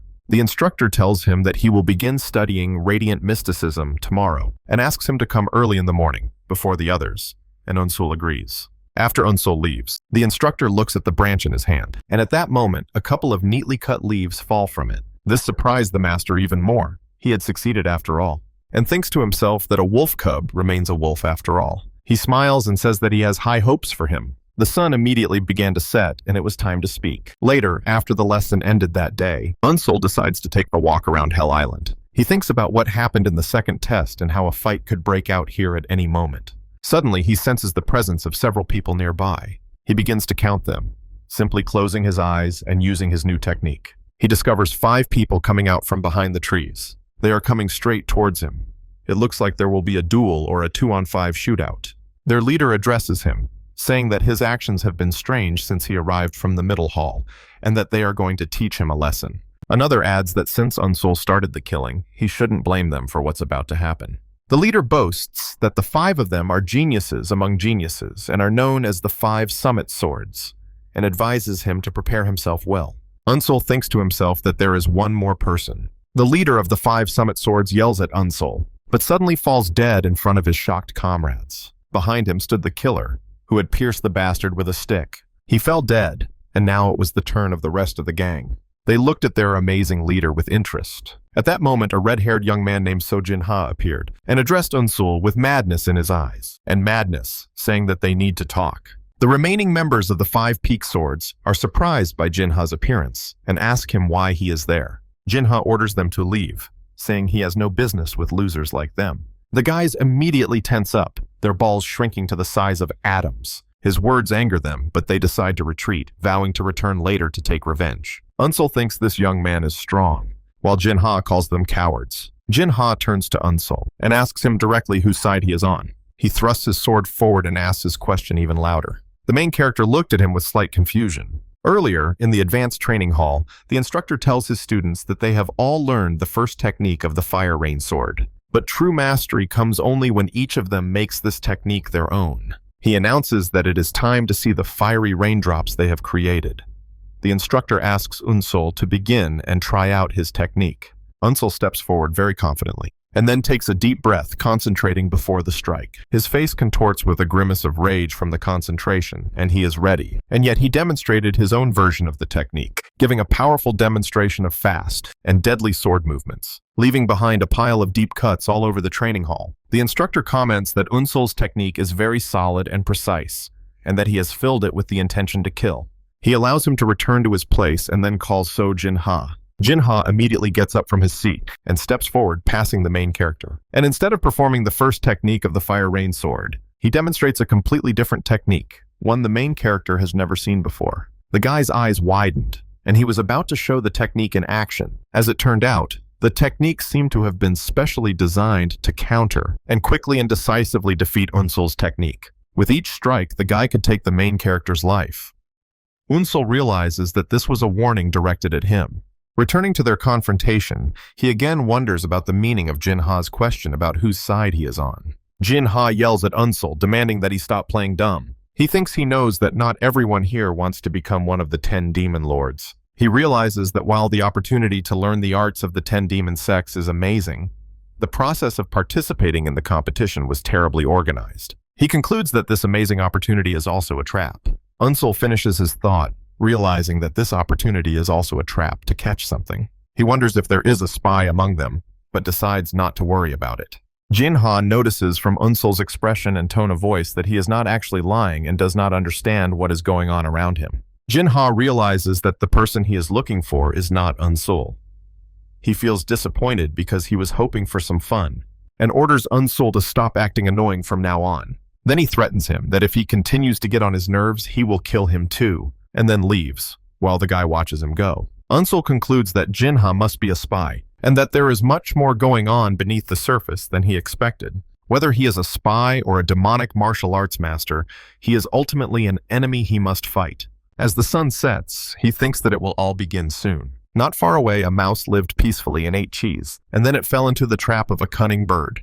And that was the end of the mouse. And the bird carried us back to the palace training hall. In the training hall, the instructor announces that this day marks the end of training for today. He admits that he is sure many were bored while studying the laws, but explains that even the most skilled masters who fought in countless battles set aside time to study the laws and principles of martial arts. He adds that knowledge of martial arts does not mean the ability to perform it, and that skill does not mean true understanding.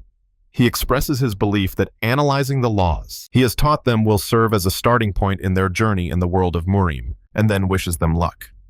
Suddenly, a bell rings, and a voice is heard everywhere. All the students are puzzled. What is going on? The instructor announces that the time has come and orders everyone to head to Rocky Mountain in the center of the island. The students gather at the mountain, where the chief instructor, Hyuk Ryong-yeon, confirms that everyone has arrived. All the students are already here. The main character seemed dissatisfied with something and just stood there with that look on his face. And the chief instructor begins his speech. Speaking passionately and frantically, he announces that their third trial will begin at that moment. All the participants did not understand. Why the third and not the second?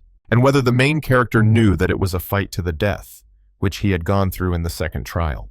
The second organizer said that soon all the caves would be sealed until 10 candidates were selected, so they needed to prepare everything they needed in advance. Everyone was in shock. One of the participants raised his hand and asked what the trials would consist of and how the candidates would be selected.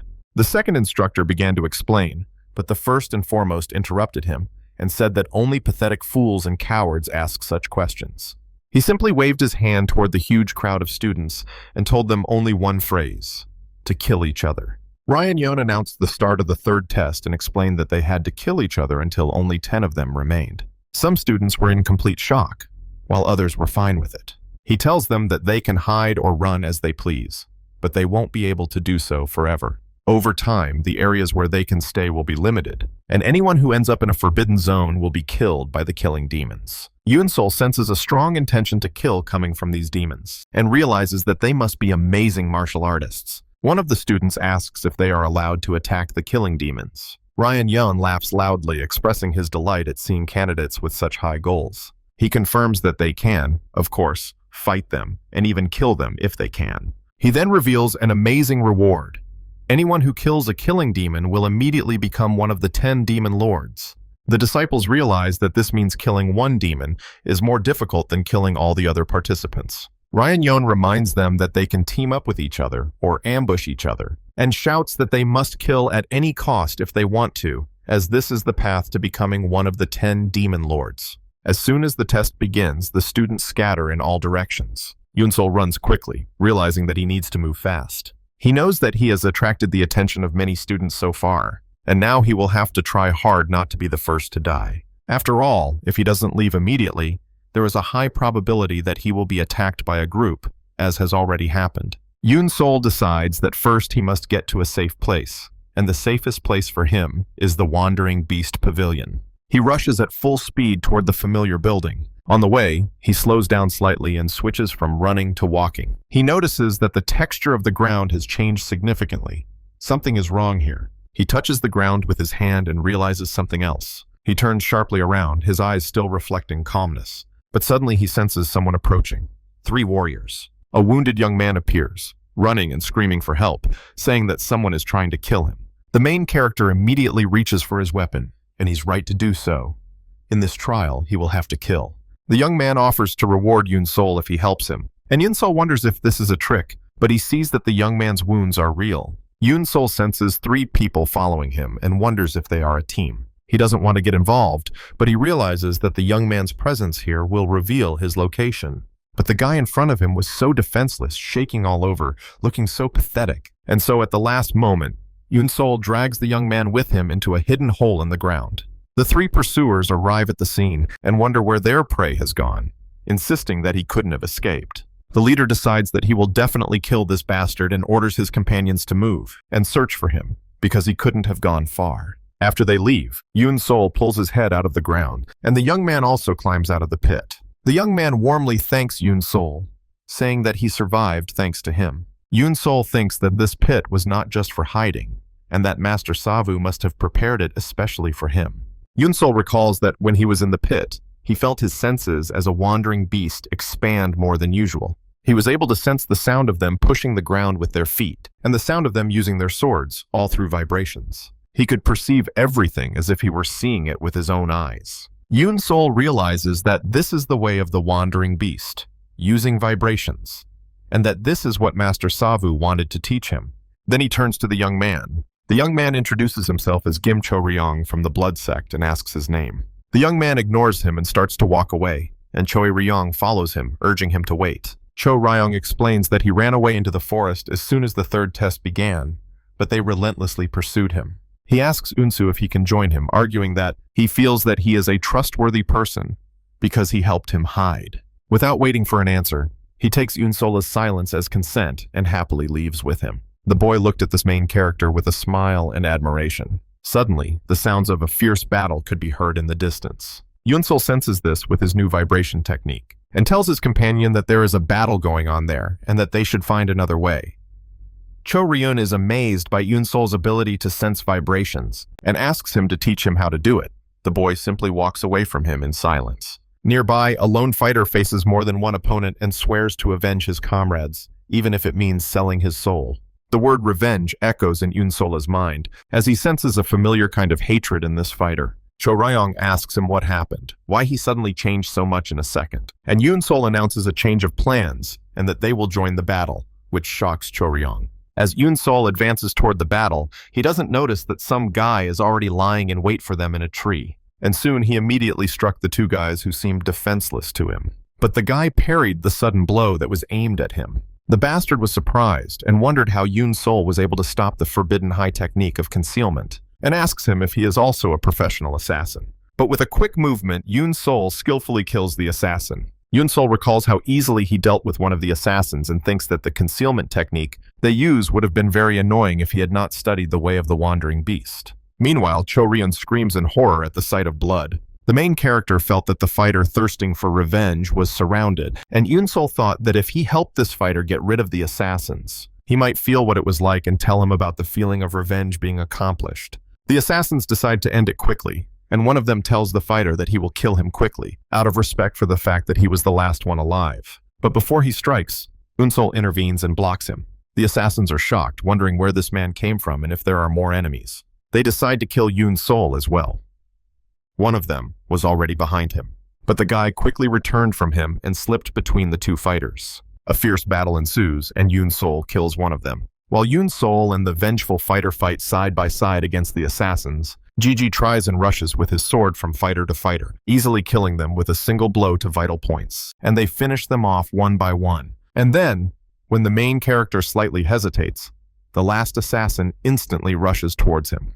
But suddenly blood splatters everywhere, and the main character's face is completely covered in blood. For then, the avenging fighter delivers the final blow to the last assassin. The blow was so strong that it cut the man in front of him in two, and through the body, you could see the face of the guy who was already running out of strength. He laughs madly, covered in blood, and whispers that he had finally taken his revenge, then falls to the ground. Right in front of the main character, there were now several corpses and one unconscious fighter. Cho-ryong asks Yoon-sol if it's all over now. At that moment, Cho-ryun approaches Yoon-sol and tells him that he is skilled, but must not let his guard down.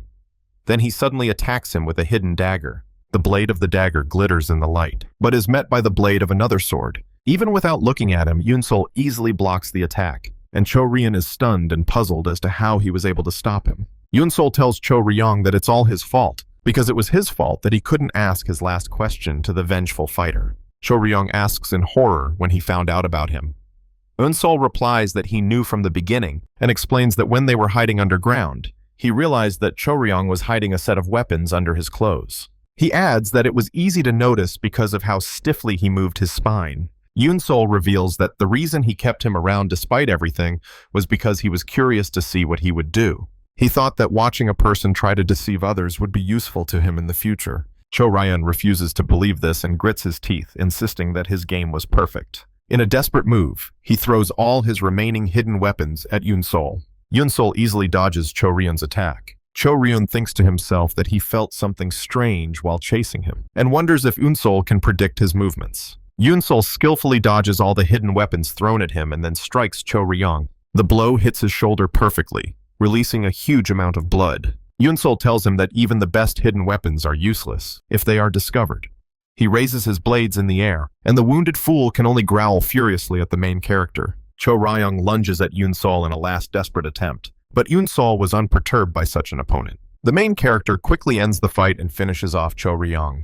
The guy dies instantly, leaving behind a pile of blood on all surfaces. And now the main character stood proudly in front of the bastard's body, putting his sword back in its sheath. Covered in blood, Yoon-sol thinks that the fight was not easy, and that it would have been dangerous if he had not known about the hidden weapon in advance. Then he turns back and watches as life leaves Cho Ryun's body, and notices on his face the same obsession with life he has seen in every dying person. Yoon-sol leaves the scene and walks past the bodies of the assassins and the fighter who sought revenge. He stops at the latter's body, noticing that he is different. This man died with a smile on his face. Yoon-sol wonders about the feeling of successful revenge, and whether he too would be able to smile like that when he took his revenge. This question haunts him. Yoon-sol takes the dead assassin's swords and continues on his way with his new trophies, once again alone. From afar, one of the demon slayers watches Yoon-sol and wonders if it was Yoon-sol who did it.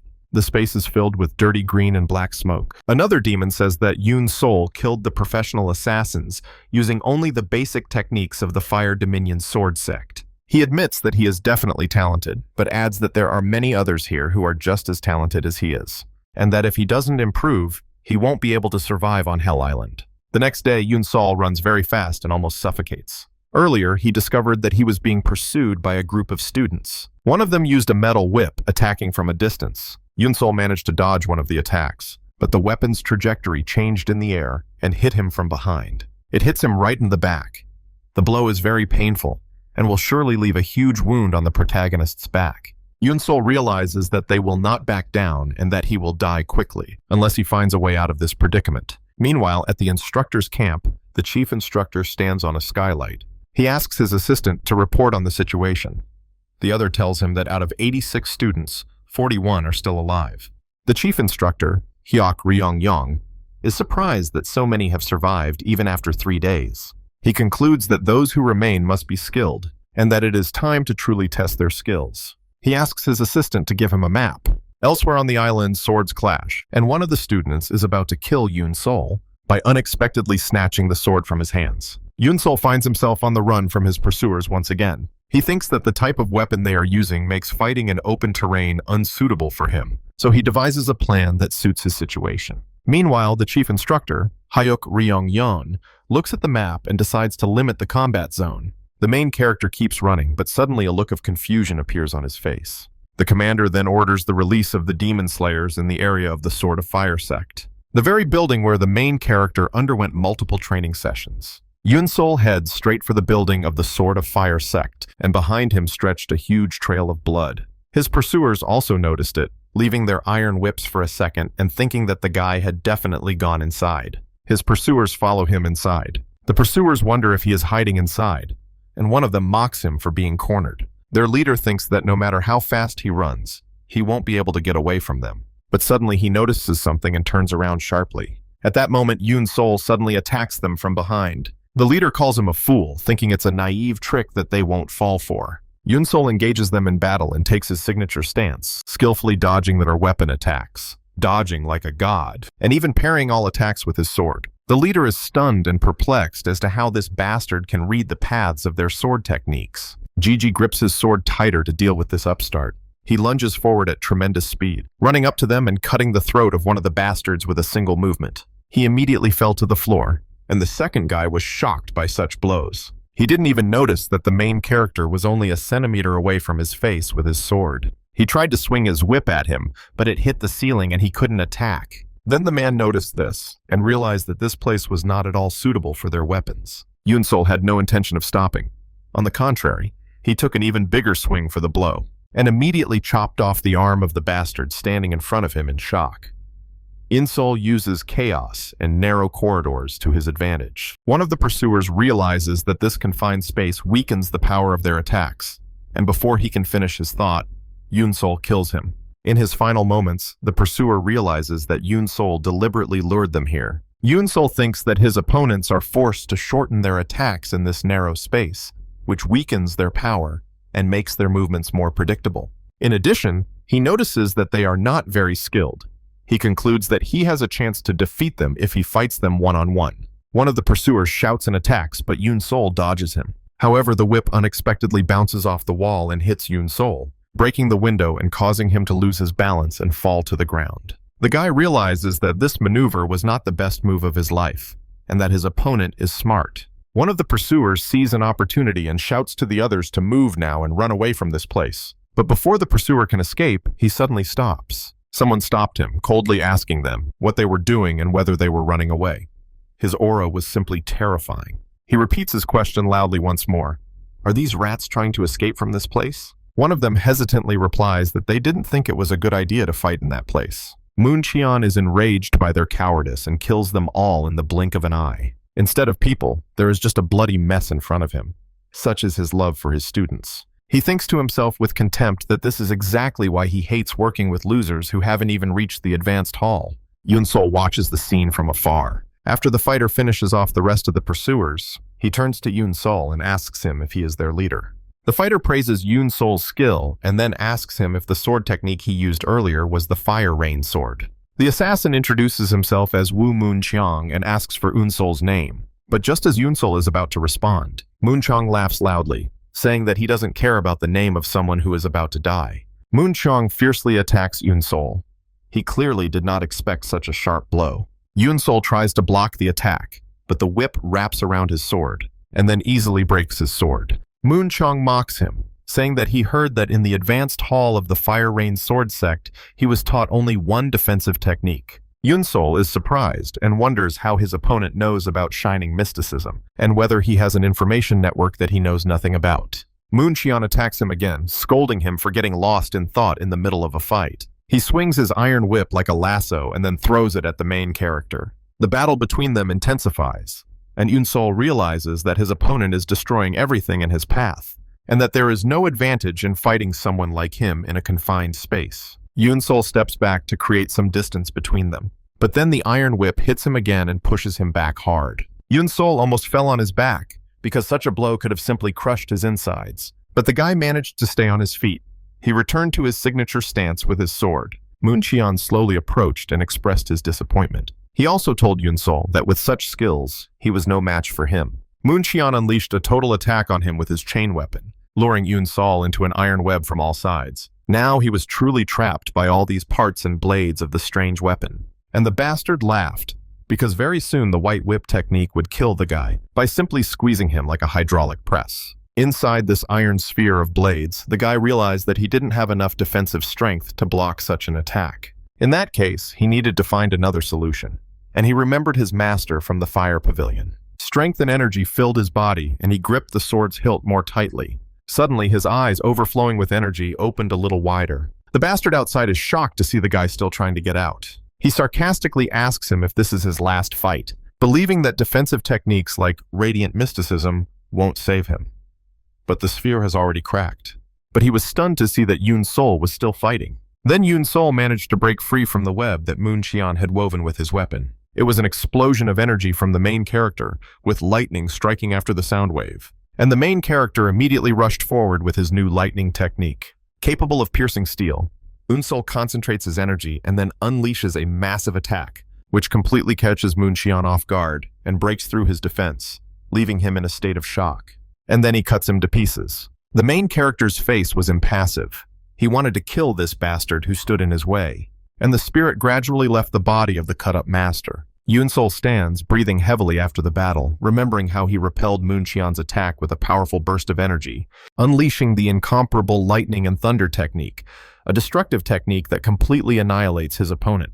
Yunsol thinks that this technique really does possess enormous power. Just as the instructor said, but he coughs up blood, realizing that it is too advanced for his current level and that he cannot use it freely. He is glad that he won, but he sees that the battle took too long and that the restricted areas will soon change, so he must move on. Suddenly, he senses the presence of someone else and wonders why he is in this place, and freezes in place, unable to believe what is happening, especially when he sees a figure in front of him, representing a killing demon. Yun-Sol wonders why the killing demon is here, and whether this area became off-limits during his fight. He comes to the conclusion that he ended up here not because he ran away from the fight, and wonders if they will let him leave peacefully. He sees that the demon is not responding, so he assumes he can leave. When Yun-Sol tries to walk past him, the guy doesn't feel anything at first, but the demon suddenly attacks him with a swift movement from behind. The guy was simply shocked by such power. Yun-Sol imagines that his neck will be cut if he can't dodge. He cannot allow such a ridiculous and simple death. He has not yet achieved all his goals. Yun-Sol dodges the attack at the last second, and realizes that if it weren't for the path of the wandering beast, he would surely have died, since he didn't even sense his opponent's presence when he swung his sword. Yun-Sol prepares for confrontation, and thinks that he should not be deceived by his opponent's calmness, and that if he tries to move even slightly, the demon will immediately attack him and kill him with a single blow without hesitation. Yun-Sol recalls the lesson he learned from Sava. When a predator hunts its prey, the prey is not easy to catch, even if the predator is faster. The reason for this is the prey moves in a zigzag pattern, and they cannot figure out how to catch up with it. The master confirms his guesses, but says that sometimes animals get their way. Top predators always succeed in their hunt because they attack at the moment when their prey is moving. Yun-Sol wonders how he can oppose such an opponent, and he thoughtfully recalls the rest of the lesson. Then he stops and starts shouting loudly, remembering that if a predator attacks based on timing, the solution is to make his movements completely unpredictable. Yun-Sol decides to apply this strategy. He starts by moving in a predictable zigzag pattern, then uses the path of a wandering beast to dodge expected attacks. Finally, he seizes the right moment and creates a breach in the enemy's defense with a completely unexpected move. But Yun-Sol is in shock. The killing demon freezes in front of him for a moment, and Yun-Sol thinks it's too late and he's doomed. The knife blade is already at his throat, but he is surprised when he sees that the demon stops attacking and turns to leave. Yun-Sol wonders why it stopped and whether he has crossed the boundary of the forbidden zone without realizing it. He thinks about the fight and realizes that he barely managed to dodge the attacks with all his might, but was unable to create a single breach in the enemy's defense. He admits to himself that this is the level of a true master, and that he was like a frog in a well, and leaves. After some time, the guy realized how vast the world is and how powerful those in it are. He comes to the conclusion that the Demon Slayer's martial arts skills were at a level he couldn't even measure, and that his grandfather's killer undoubtedly possessed comparable skills. His determination grows stronger. He must surpass this level of skill if he wants revenge. Suddenly, another man appears before him and calls him by his full name, Yun-Sol of the Bo family. This man tells him that he has been looking for him for some time, and that he has heard that he has studied the way of the wandering beast. Yun-Sol thinks that this man speaks as if he knows him, like the others, which means that information about him has spread. The man in front of him begins to introduce himself, but then stops, sarcastically saying that someone who is about to die does not need to know his name, and then launches a sudden attack. Hasn't this happened before? Yun-Sol easily dodges the attack. The attacker is impressed by Yun-Sol's abilities, noting that he predicted the path of his attack with his animal senses. He tells him that he is sure that he will become one of the 10 demon lords in the future, and for that very reason, he must kill him now while he is still a demon seed. Yun-Sol notices that his opponent's energy flow has completely changed. He also remembers the demon seed. He remembers that not everyone on the island aspires to become one of the 10 demon lords, and wonders if this man is one of them. He forces himself to get rid of distracting thoughts in order to focus on the fight. While holding back his older opponent's blow, Yun-Sol feels a strange sensation, a strange flow of energy pulling him toward it. He recalls his fight with this guy and analyzes it. At that time, the bastard easily dodged every blow from the main character, and even then he felt this strange sucking force. Yun-Sol recalls a lesson with his grandfather, where he explained that one of the bodies they were examining had been killed by 5 cutting tiger blades of the Heavy Feng clan. His grandfather knew this because, although there were no external wounds, all of the victim's bones were shattered, which is a distinctive feature of this technique, which works by transferring qi into the opponent's body with each collision. In the present, Yun-Sol screams, realizing that the technique he has encountered is the 5 cutting tiger blades of the Hebi Feng clan. His opponent is stunned that he was able to recognize his style. Yunsol recalls another characteristic of this technique, which his grandfather explained. A powerful absorption technique that acts like a whirlwind, pulling everything toward it, and they use it to control their opponent's weapon with every clash. Yunsol continues to recall his grandfather's lesson, who explained that the Hebi Feng clan fights like a tiger, using the confusion of the enemy's sword to swallow it whole. Young Yunsol asks his grandfather if this clan is the strongest, and his grandfather replies that the technique of absorption is a double-edged sword. Although it is deceptive, it forces its user to approach the enemy. In the present, Yunsol decides to use this absorption technique, to turn the enemy's sword against him. That's the cunning plan. His opponent, Feng Ak of the Hebi Feng clan, declares that he will now fight him with all seriousness, with the main character as his enemy, and swears in the name of his clan that he will eradicate this demon seed when Feng Ak attacks. The hero bows. Yunsol surprises him by plunging his sword into the ground, and Feng Ak is shocked by this unexpected move. Yunsol uses the sword as a fulcrum to kick Feng Ak with all his might right in the hip joint and cause him to lose his balance. Finally, the hero landed on both feet and surveyed his work, and realizes to himself that his plan is working. It worked. Feng Aka is angry and accuses Yunsol of using dirty tricks. Yunsol thinks the trick worked, but didn't do much damage, which makes sense, because his opponent has been training for a long time, but now he knows how to counter him. Yunsol remembers another lesson from his master. Wait for your opponent to attack first, because true speed lies in being a fraction of a second faster than him at the moment of collision. Yunsol decides to use the energy absorption technique against him to become faster. Feng Ak attacks again, but Yunsol decides not to resist the pulling force. Instead, he gives in to it, using the momentum to accelerate his sword. And now he rushes at his opponent at tremendous speed, with his sword held out in front of him in a full fighting stance. Then at the last moment, he changes the direction of his attack and lands a successful blow on Feng A. Feng A is shocked, wondering if Yunsol has turned the energy absorption technique to his advantage. He considers this impossible, since his technique is strong enough to pull a stone from a distance, and even the most skilled swordsmen find it difficult to use such power accurately. He dismisses the idea that someone as young as Yunsol could have done this and attacks him again in the same way. Yunsol thinks that this makes no sense, because the stronger the absorption, the faster his sword becomes. And the main character attacks his dull opponent again with the same method. Feng Ak desperately shouts, asking how long, in Yunsol's opinion, this tactic will work. Suddenly, Yunsol notices that his opponent is no longer using the energy absorption technique. Feng Ak tells him that he doesn't need to use it to defeat someone like him. Feng Aq lunges forward at the main character in a direct attack. He was completely enraged and completely unaware of his actions. While Yunsol thinks this is the moment he has been waiting for, Yunsol prepares and uses the first technique of the Sword of Fire domination, Radiant Mysticism. His whole body is surrounded by energy. He unleashes a powerful counterattack, taking advantage of the moment when his opponent has abandoned his defense, and delivers the finishing blow Feng Aku.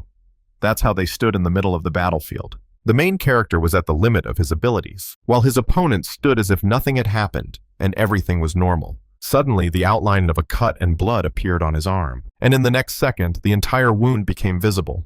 He had cut half of his body in half. Unable to stand any longer, Feng Aku fell to his knees and asks in shock if it was the technique of Shining Mysticism, and Yunsol confirms it, saying that it was a dangerous move. Yunsol thinks that in order to turn the only deadly move in the Shining Mysticism defense technique into a full-fledged attack, he had to deliberately direct all of his opponent's other attacks at himself. Feng Ak expresses his amazement, saying that he would never have thought to interpret this technique in such a way. He then asks Yunsol if he is simply going to leave. Yunsol replies that he is not part of his revenge. Feng Ak finds this interesting, wondering how someone like Ying Xiao could exist in a demonic cult.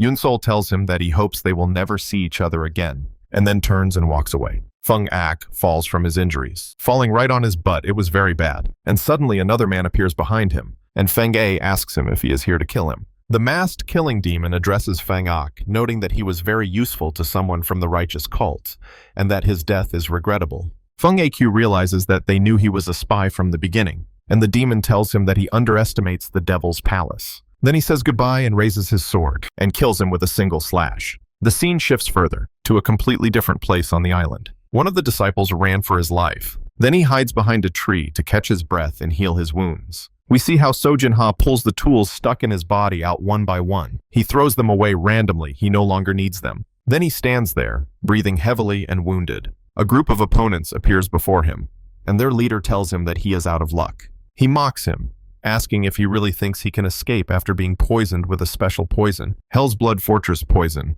and describes him as doomed if he does not have an antidote. Jin-ha curses his luck and thinks that he did not know about the existence of such an organized group using hidden weapons and poisons, and that there are limits to what he can do alone.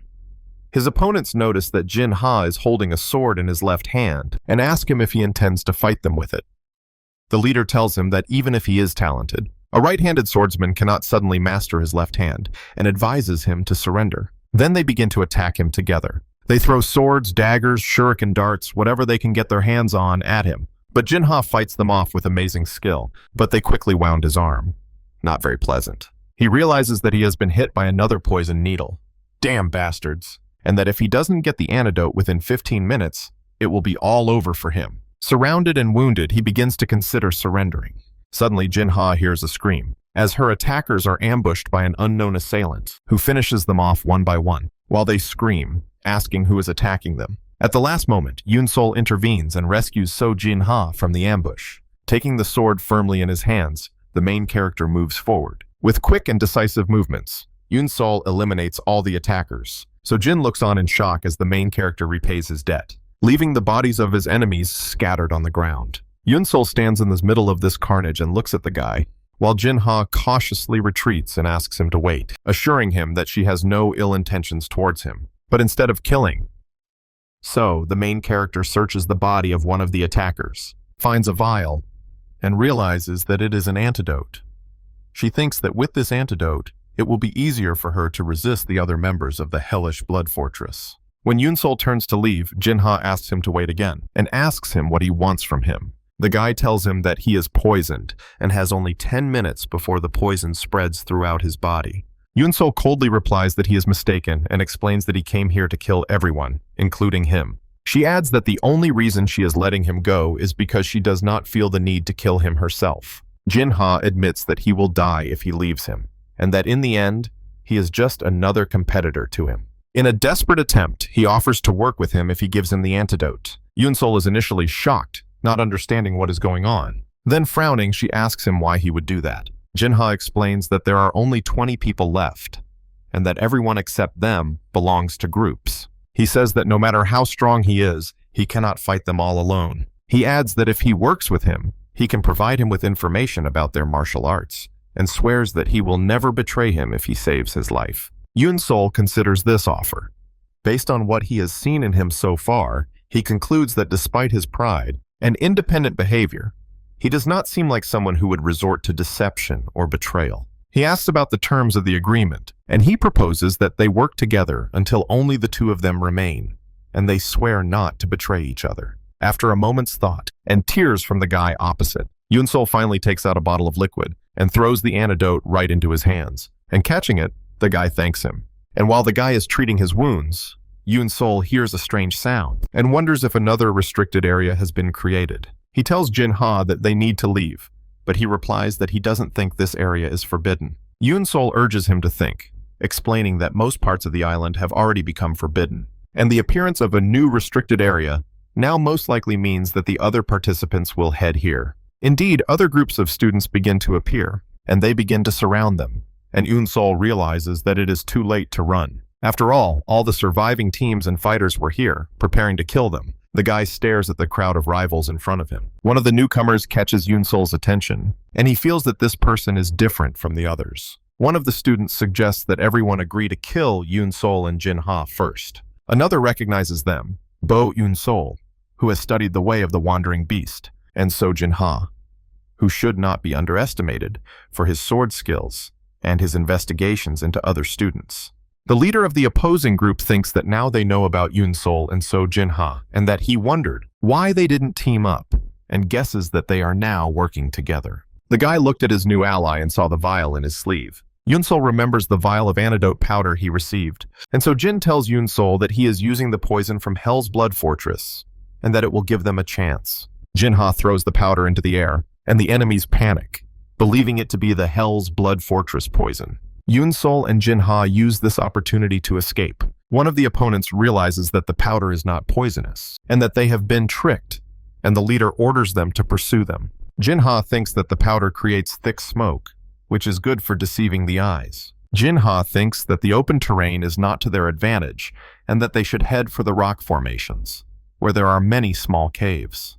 Yoon-sol asks him if he is thinking the same thing as him, and he replies that they need to find a cave to fight in, and Yoon-sol tells him that she knows one. He leads her to a cave with a narrow entrance and a long passageway. Jin-ha is amazed that he planned all this, and he finds it hard to believe that he just studied the path of a wandering beast, and he wonders about his true identity. And those idiots continued to chase after them. They rush at full speed, straight towards the rocky terrain, and when they arrive, Jin-ha notices a strange fog that wasn't there before. And Yoon-sol agrees with him that something strange is going on here. A killing demon emerges from the fog. Jin-ha is shocked to realize that these are killing demons, and that this is a forbidden zone. Yoon-sol calmly notes that the demons are just observing the situation and concludes that the instructors deliberately chose this place as a restricted area because they were heading there. Jin-ha asks what they should do, and Yoon-sol replies that as long as they don't cross the border, the demons won't attack them. Yoon-sol adds that if they have to fight, this is not the worst place to do so. If they stand with their backs to the forbidden zone, it will be no different from fighting in a cave with their backs to the wall. Jin-ha agrees with him, saying that they have no other choice, and they prepare for battle. They take up their stances and aim their weapons at their enemies. At that moment, the group that had been pursuing them arrives, and their leader sarcastically asks them if they are done running. The two teams stand facing each other, while the demon slayers watch from behind. One of the disciples complains that Yoon-sol and Jin-ha are causing them a lot of trouble and decides not to waste any more time, and orders the others to attack them immediately. The warriors rush forward from all sides. Yoon-sol and Jin-ha grip their swords tighter, and the battle begins. At this time, the chief instructor stands high on the cliff next to instructor Jin-gak. The chief instructor rubs his chin and watches as the students rush at Yoon-sol and Jin-ha. Tells instructor Jin-gak that this will probably be the final battle that will determine the 10 demon masters. The clash begins with someone throwing a multitude of hidden weapons at them. Yoon-sol dodges with ease, his body moving smoothly, but another student rushes at him, swinging his arm and ready to strike.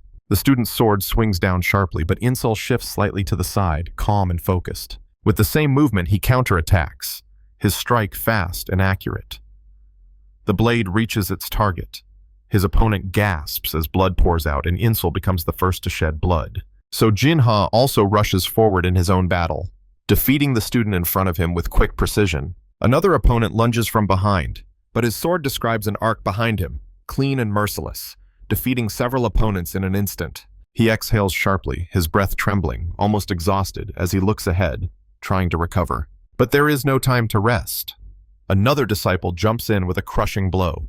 Jin-ha blocks, but the blow shakes his arms and throws him back, sliding far across the ground under sheer force. Her slide only stops when her back collides with someone else's. It's Yoon-sol, their backs pressed together, both breathing heavily, their chests rising and falling in rhythm. The remaining students form a circle around them, completely surrounding them. There are no gaps, no way out.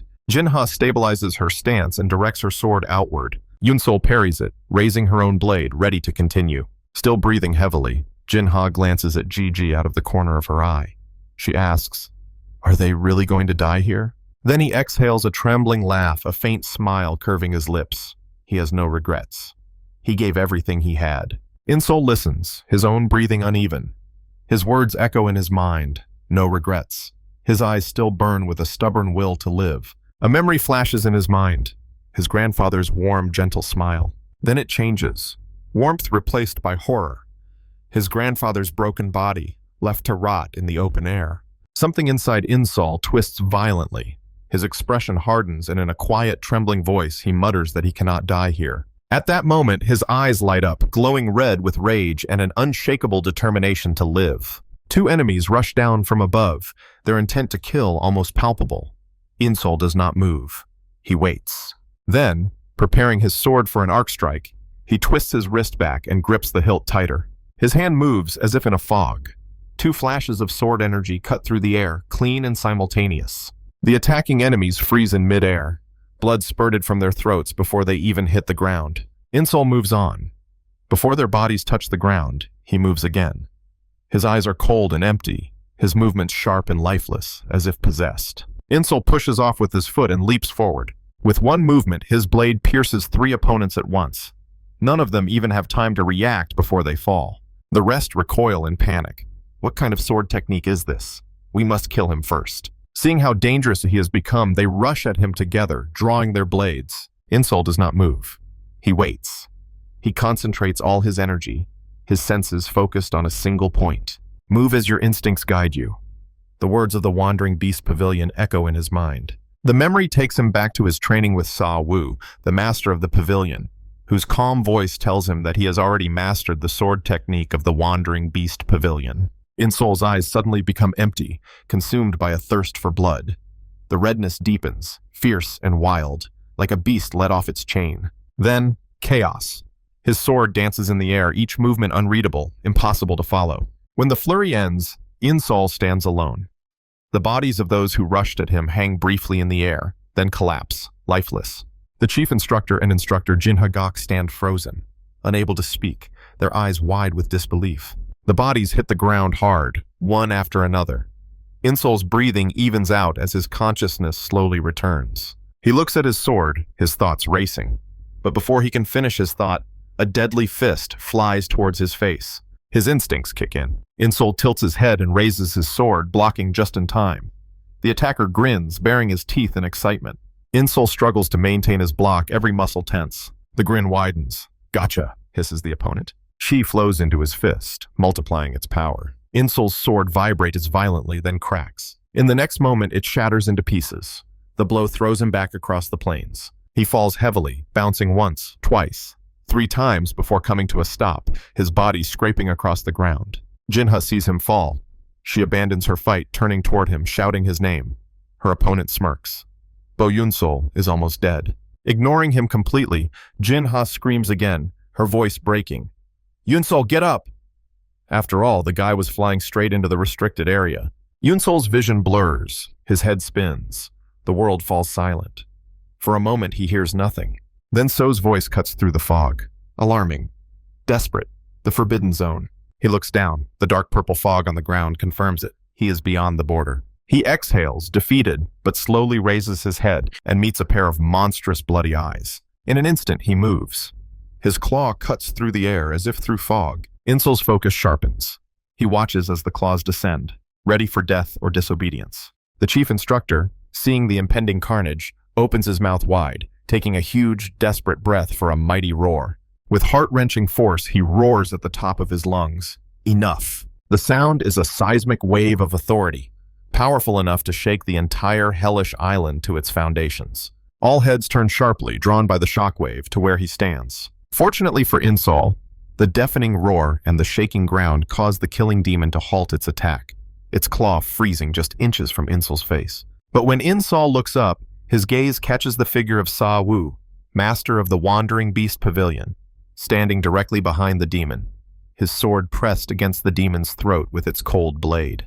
Insol stares in complete stunned disbelief, whispering to himself, "Master Sa Wu," and Sa Wu responds with a look of radiant, deeply proud smile. In that single, sudden moment of overwhelming relief, brutal exhaustion finally overtakes Insol, and he instantly falls unconscious. The chief instructor, seeing Insol fall, scrambles down the cliffside, his voice strained with panic as he yells at the other officials to hurry. Fear creeps into his insistent voice as he yells at them to bring a doctor right now, before this guy dies. Instructor Jingok follows him anxiously, worried not only for Yinsol but also for the chief instructor, as he cautiously reminds him that if he stops the 3rd test like this. But before the sentence can be finished, the chief instructor cuts him off with firm determination, stating that he will take full responsibility. This completely silences Instructor Jin Hak, leaving him only to stare at the chief instructor in shock. The chief instructor, a secret thrill of triumph buzzing beneath his concern, thinks to himself, he has finally found him, the one with lightning-fast reflexes, a cold, murderous intent, and an indomitable spirit, a perfect diamond, second to none and lacking in no single trait. Looking at Insol as the healers rush to his aid, he states with conviction to himself, "This boy is a true talent, a genius who will truly become one of the 10 demon masters." Sometime later, in a room on the island, someone abruptly calls out to the chief instructor, demanding an answer about what he was thinking. The man, aggressively tapping his finger on the table, irritably reminds him that the plan was for the 10 to join the 10 demonic sects, and 2 geniuses who would act as the eyes and ears for the 10 demon masters. Now, clearly upset, the man hisses at him that this was the plan, that there were supposed to be 12 of them. This man is Elder Hua Vimyon of the Demon Palace. Elder Hua continues his stern reprimand, telling him that he has ended the trial with 2 extra people, so he tells him straight up that he will be punished for it. The chief instructor, whose determination was unshakable, calmly tells Elder Hua that he was ready for this. This only causes Elder Hua to look at him with intense, probing attention. With a deep, exasperated sigh, the elder tells him that emissaries from the 10 demonic sects will soon be here, and that he does not know how they will take this news. But with unwavering confidence, the chief instructor tells Elder Hua that there is no way the eyes of the 10 demonic sects could be less sharp than his. A few hours later, same place, but in a different building. Insol lies peacefully, fast asleep on his bed, oblivious to the turmoil raging around him. His eyes suddenly flutter and open, foggy and unfocused. But he instantly sits up, his gaze darting around nervously, wondering what this place is. Forcing himself to calm down and think, he notes that the room smells strongly of medicine, which means it must be a place where the wounded are treated. With this realization, he quickly examines his body and notices a striking difference. Touching the places where he had been wounded before, he realizes that his wounds have healed perfectly, and not just his external wounds. The internal wounds he had also healed. This leads him to believe that the healer from the Demon Palace is far more skilled than he could ever have imagined. After gathering his thoughts, he approaches the door and carefully opens it. Opening it, he finds himself in an empty, quiet corridor. Then, as he walks down the hallway, someone materializes behind him with a pleasant smile and calls him Young Master, telling him that since he has awakened, he should please follow this path.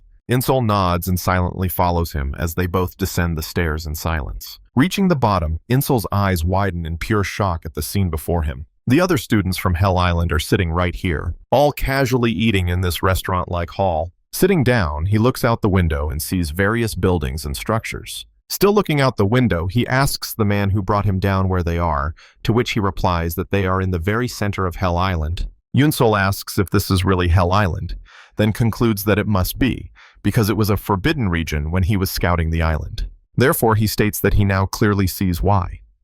Now that Insol has settled into his chair, the attendant asks him if he would like to order anything, respectfully telling him that if there is anything specific he wants, they can prepare it for him. Insol pauses, lost in thought, trying to decide.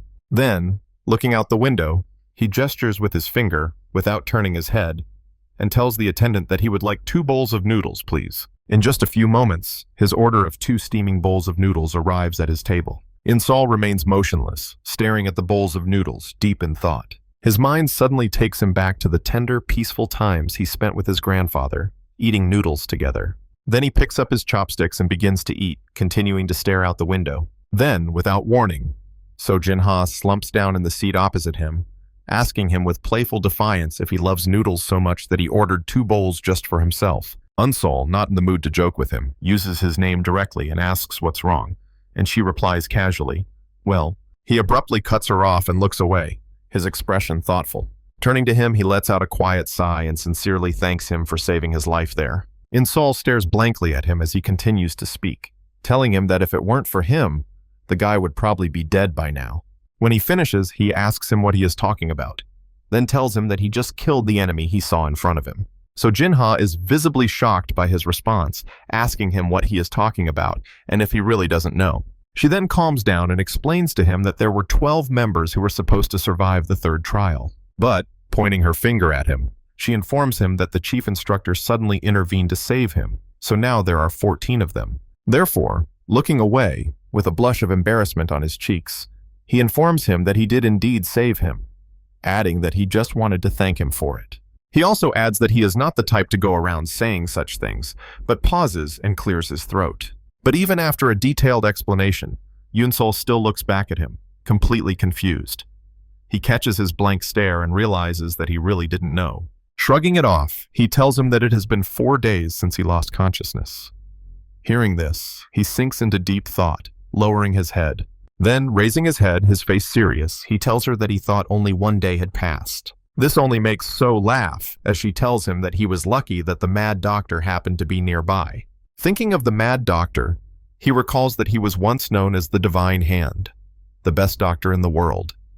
But after failing to cure his beloved's illness, his mind became clouded. Processing the memory, he recalls that the mad doctor is supposed to be able to save anyone as long as they are still breathing. This makes him wonder with deep pain what might have happened if his grandfather had been able to meet him before his death. So Jinha, now carelessly eating his second bowl of noodles, loudly slurping, tells him that he will tell him something else. Munching, he asks him to give him some, as he is hungry from all this talking. Unsol just looks at him, silent, his thoughts fixed on the noodles he is devouring. She tells him that the assassins they fought were martial arts masters sent by the 10 Demonic Sects, and that according to their assessment, they will choose their successors. Hearing this, the news shocks Unsol to the core.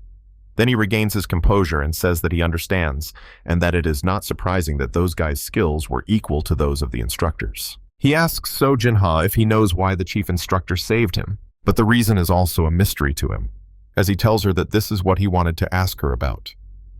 She tells him that it seems the chief instructor really wanted him to become one of the 10 demon masters. So he asks her if he could be from a clan that has something to do with it, and Unsol shakes her head, telling him that there is no connection between them. This makes things even less clear, as the chief instructor was severely punished for this, and it seems that he had to give up his position as chief instructor and return to the demon palace. This news shocks Unsol. He also thinks, with deep confusion, that none of this makes any sense, that a person who has nothing to do with him would save him, even knowing that he would be punished. He cannot comprehend it. Suddenly, a huge bell rings out, making a massive hollow sound. Unsol turns sharply toward the noise, asking what it means. And So Jinha begins to get up from his seat, telling him that it must be time and that they must go. He looks at him and informs him that the sound is calling those who remain on Hell Island. In other words, he explains to him with a hint of seriousness. The leaders of the 10 Demonic Sects are here. Outside the building, located somewhere on Hell Island, the air crackles with tension. Inside, the disciples line up in rows of 2, 7 in each row. Unsol, one of them, watches with complete calm and a dead expression on his face. Moments later, the door opens. Light from outside floods in as people whose presence radiates power enter. Unsol's face suddenly shows extreme shock. He sees them enter, but the whole room is silent. He notices that so many people are moving, but not a single step can be heard. He quickly regains his composure and remains in line as they pass inside. Upon entering, one of the men with a spear looks at the students with curious eyes. Then the man points toward Unsol and shouts, "That's the man." This man is Yablachko, the deputy master of the necromancer sect, known as Bez-Zla. He asks the student if he will become a demon master of the necromancer sect. Unsol, thinking that he is being addressed, stares blankly at Yabloko. After a moment of confusion, the disciple standing behind Unsol stammers and asks if Yabloko is addressing him. Yablochko instantly replies that it is. Calling the boy by name, Munho, he orders him to step forward and asks again if he will become a master demon of the necromancer sect. The boy steps forward and mumbles that he has only trained in swordplay and has never used a spear. Yablochko responds by spreading his arms and saying that it doesn't matter.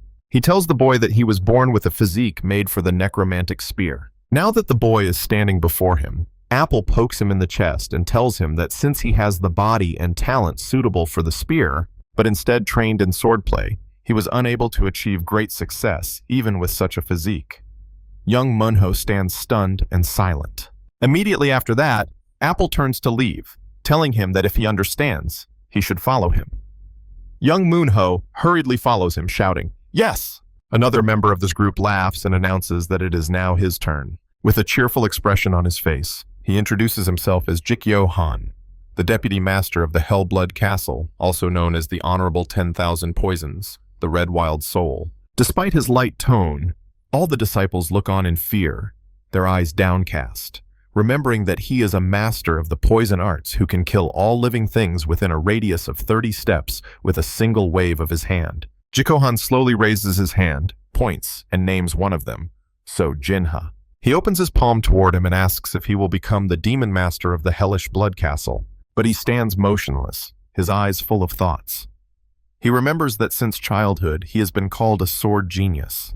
Being asked to join Hell's Blood Castle, a place that creates poison masters, seems unreal. Jikohan, still smiling calmly, notices the expression on her face and says, "The most terrifying poison in the world is a poisonous heart." He continues, "Even before the third trial began, he used a girl from the castle's marshal's office to kill all the students. And after she failed, he killed her to silence her." With a crooked smile, he finishes his statement and stares intently at him. So Jinha quickly defends himself, shouting that the girl made the first move, and she was the first to try to kill him. To say that he killed her to silence her is an exaggeration, but Jikyohan interrupts him with a sigh. He doesn't blame him. He explains that the fact that he can kill many people without hesitation for his own purposes shows that he is suited to the poisonous arts of his castle. He adds that he cannot succeed in Murim with this ability.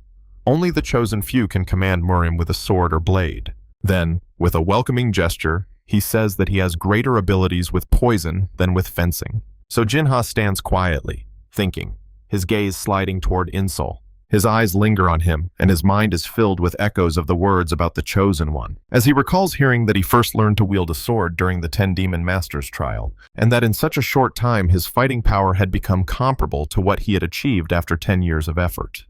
Clenching his fist in realization, he concludes. He bows and says he will go to the castle of hellish blood. Jikyohan smiles faintly and tells him to follow him. As they leave, Yunsol watches with serious concentration. Another member of this group steps forward with an authoritative tone, announcing that it is his turn. He approaches, radiating grandeur, and stands before the disciples with a stern gaze. This is Huai Khan of the Fire Rain Sword Sect, currently the strongest swordsman on the demon path, known as the Sword Demon. The room falls silent as his gaze sweeps over them. The disciples bow their heads, praying inwardly to be chosen, hoping to receive recognition from the greatest swordsman on the demon path. Finally, he says, "You." His gaze rests on Bo and Sol. He tells Insol that not only Master Pavilion Jin, but also other elders have praised him highly, and that he has heard that Insol has also studied Master Pavilion's philosophy. Yinsol replies, "Yes." Huai Hyakan turns to leave, telling Yinsol that he is excited to see his growth, and that he should continue to train diligently. But Yinsol does not move. He looks at the remaining men, his gaze fixed on one of them. Then, gathering his courage, he looks at Huai Hyakan again and stammers. He pauses, swallows hard, and starts again. He will not go to the Fire Rain Sword Sect. The whole room falls silent. Huai Hyakan slowly turns around, his eyes filled with murderous intent. He repeats once more, very loudly, how dare the boy reject the offer of the main school? His murderous aura fills the air, bringing Insol to her knees. The pressure makes it hard to breathe.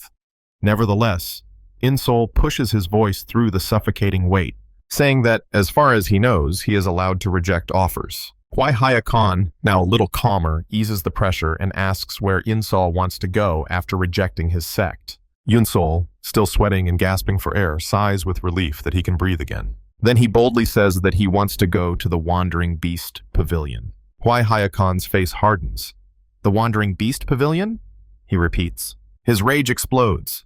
His intention to kill grows again, filling the room. Of all places, the decaying Wandering Beast Pavilion. Is he trying to show contempt for his sect? The pressure becomes unbearable.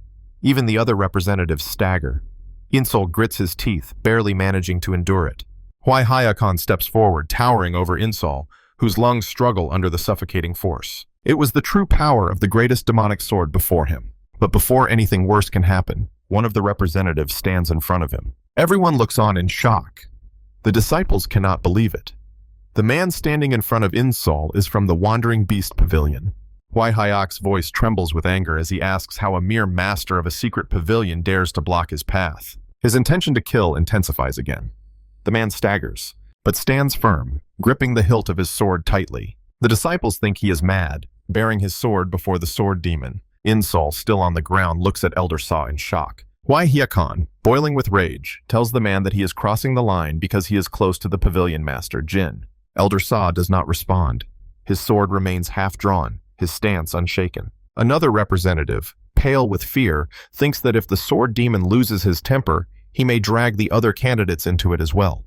He needs to dissuade him somehow. But before he can do anything, Huai Hyakona's sword begins to emerge from its sheath on its own, driven by his aura. There is a sharp metallic clang. The blade is forcefully returned to its sheath, stopped by a stranger's hand. The man who stopped it lets out a quiet sigh. His expression is half playful with a sarcastic smile, and he tells everyone to look at themselves, how alarmed they are.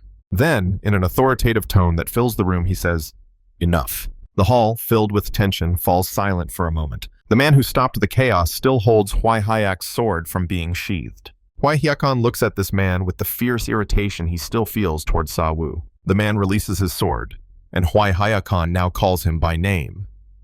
With a smile, Danshin raises his palm in a sign of retreat, telling Hwai Hyakon to please let this go for his sake. This man is the deputy master of the Wandering Beast Pavilion, Danshin. The other representatives standing behind Hwai Hyakon, now slightly relaxed, see this as an opportunity to intervene. The pavilion must have a disciple anyway.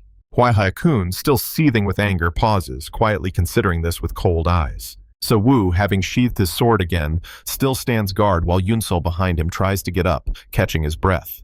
With annoyance, Hwai Hyakon turns his head with a resigned sigh, now turning completely and walking away.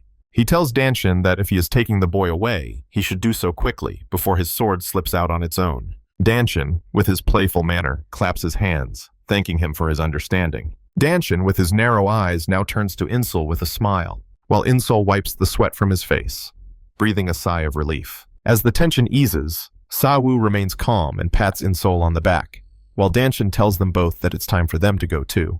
When Insol exits, he looks at the back of Hwai Hyakon, who is already almost out the door, and realizes that the aura emanating from Hyakwan earlier was filled with a strong, murderous intent directed at him.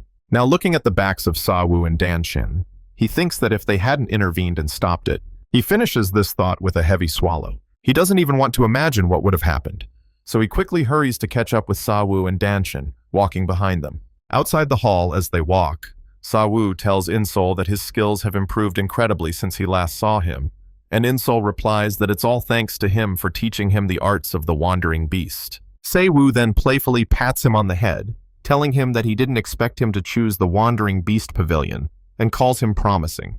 Yinsol, also in a playful mood, replies that he felt that the direction the Wandering Beast Pavilion was taking suited him well. Danshin, walking ahead of them, turns around with his calm smile and says that they have arrived. When the three of them stop a few meters from the entrance, Danshin tells Yinsol that this is the Wandering Beast Pavilion. Insol looks completely confused, his mouth and eyes wide open, because he was expecting a quiet, serious atmosphere. But instead, he sees a crowd of people bustling about, the place as lively as a market where buying and selling takes place. Danshin sees the expression on Insol's face and asks him if he is surprised. He then tells Insol that unlike other sects that dominate the nearby markets, their pavilion insists on self-sufficiency. Yinsol then responds by turning to look at the people in this place. He sees that most of the people here are elderly, so he asks if there are any wandering beasts of his age in the pavilion. Then, with some nervousness, Danshin says that there were young disciples who came after hearing about the legend of the Wandering Beast Pavilion, but most of them either died or ran away during training. Yinsol, now astonished, says, "I see."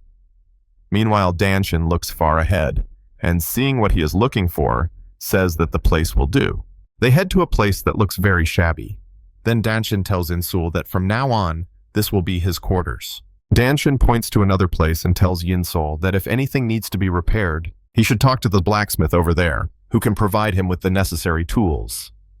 Insol turns around and sees the blacksmith, whose name is Wang Jia. After that, Danshin tells Sa Wu that they need to go. Sa Wu then approaches Insol and tells him that he is taking his leave, but also tells Insol to continue his training.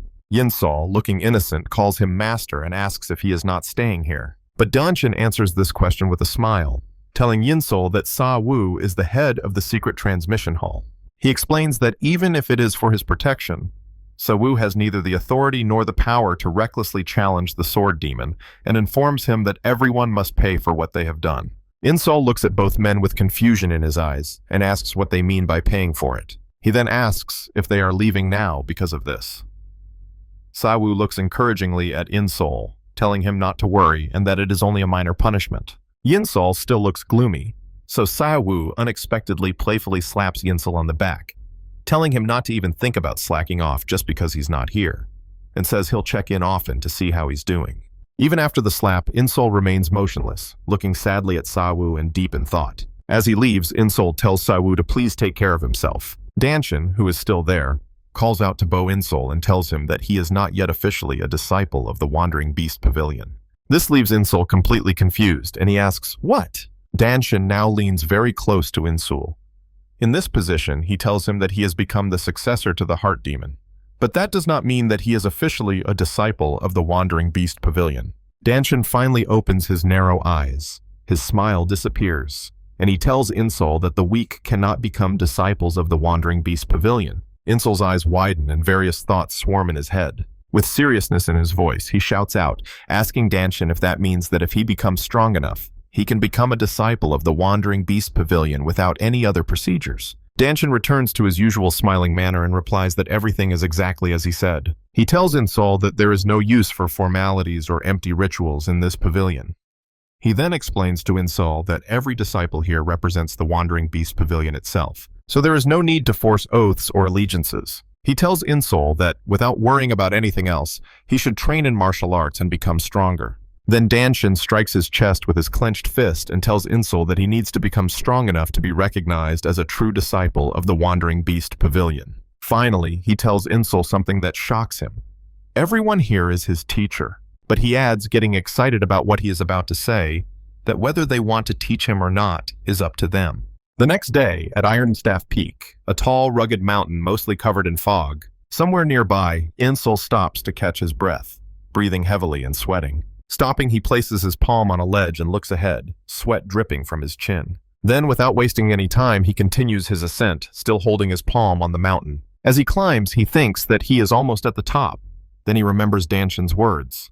Tomorrow, climb Ironstaff Peak. A memory flashes through his mind.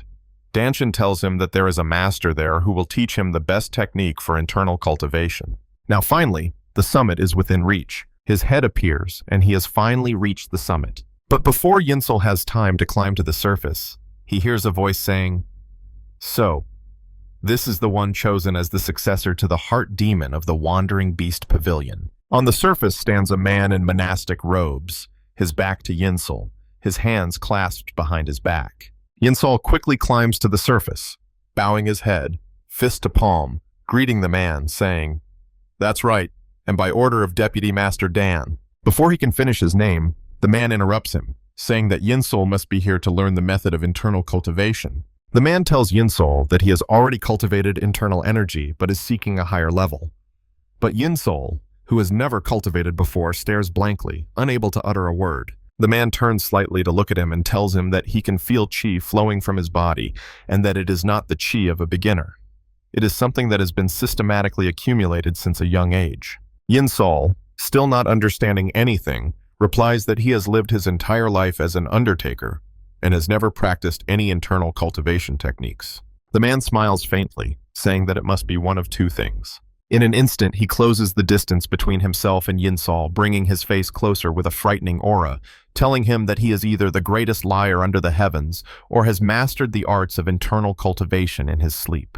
Insol, slightly frightened but composed, tells the man that he swears it is not a lie, and says that he can confirm it himself. The man looks annoyed, staring at Insol without saying a word, just thinking. Then, out of irritation, he grabs Insol by the wrist, lifting his hand, and asks if that is the case. Then he can destroy all the ki in his body, right? Insol confidently and firmly replies, "Of course." This is not what the man expects. They just stand there while a light breeze blows silently between them. Then something catches the man's attention as he looks at Insol. He observes closely and notices that the child's body is filled with chi, but there is no circulation. This means that he has been blindly accumulating chi in his dantian, without any flow or control.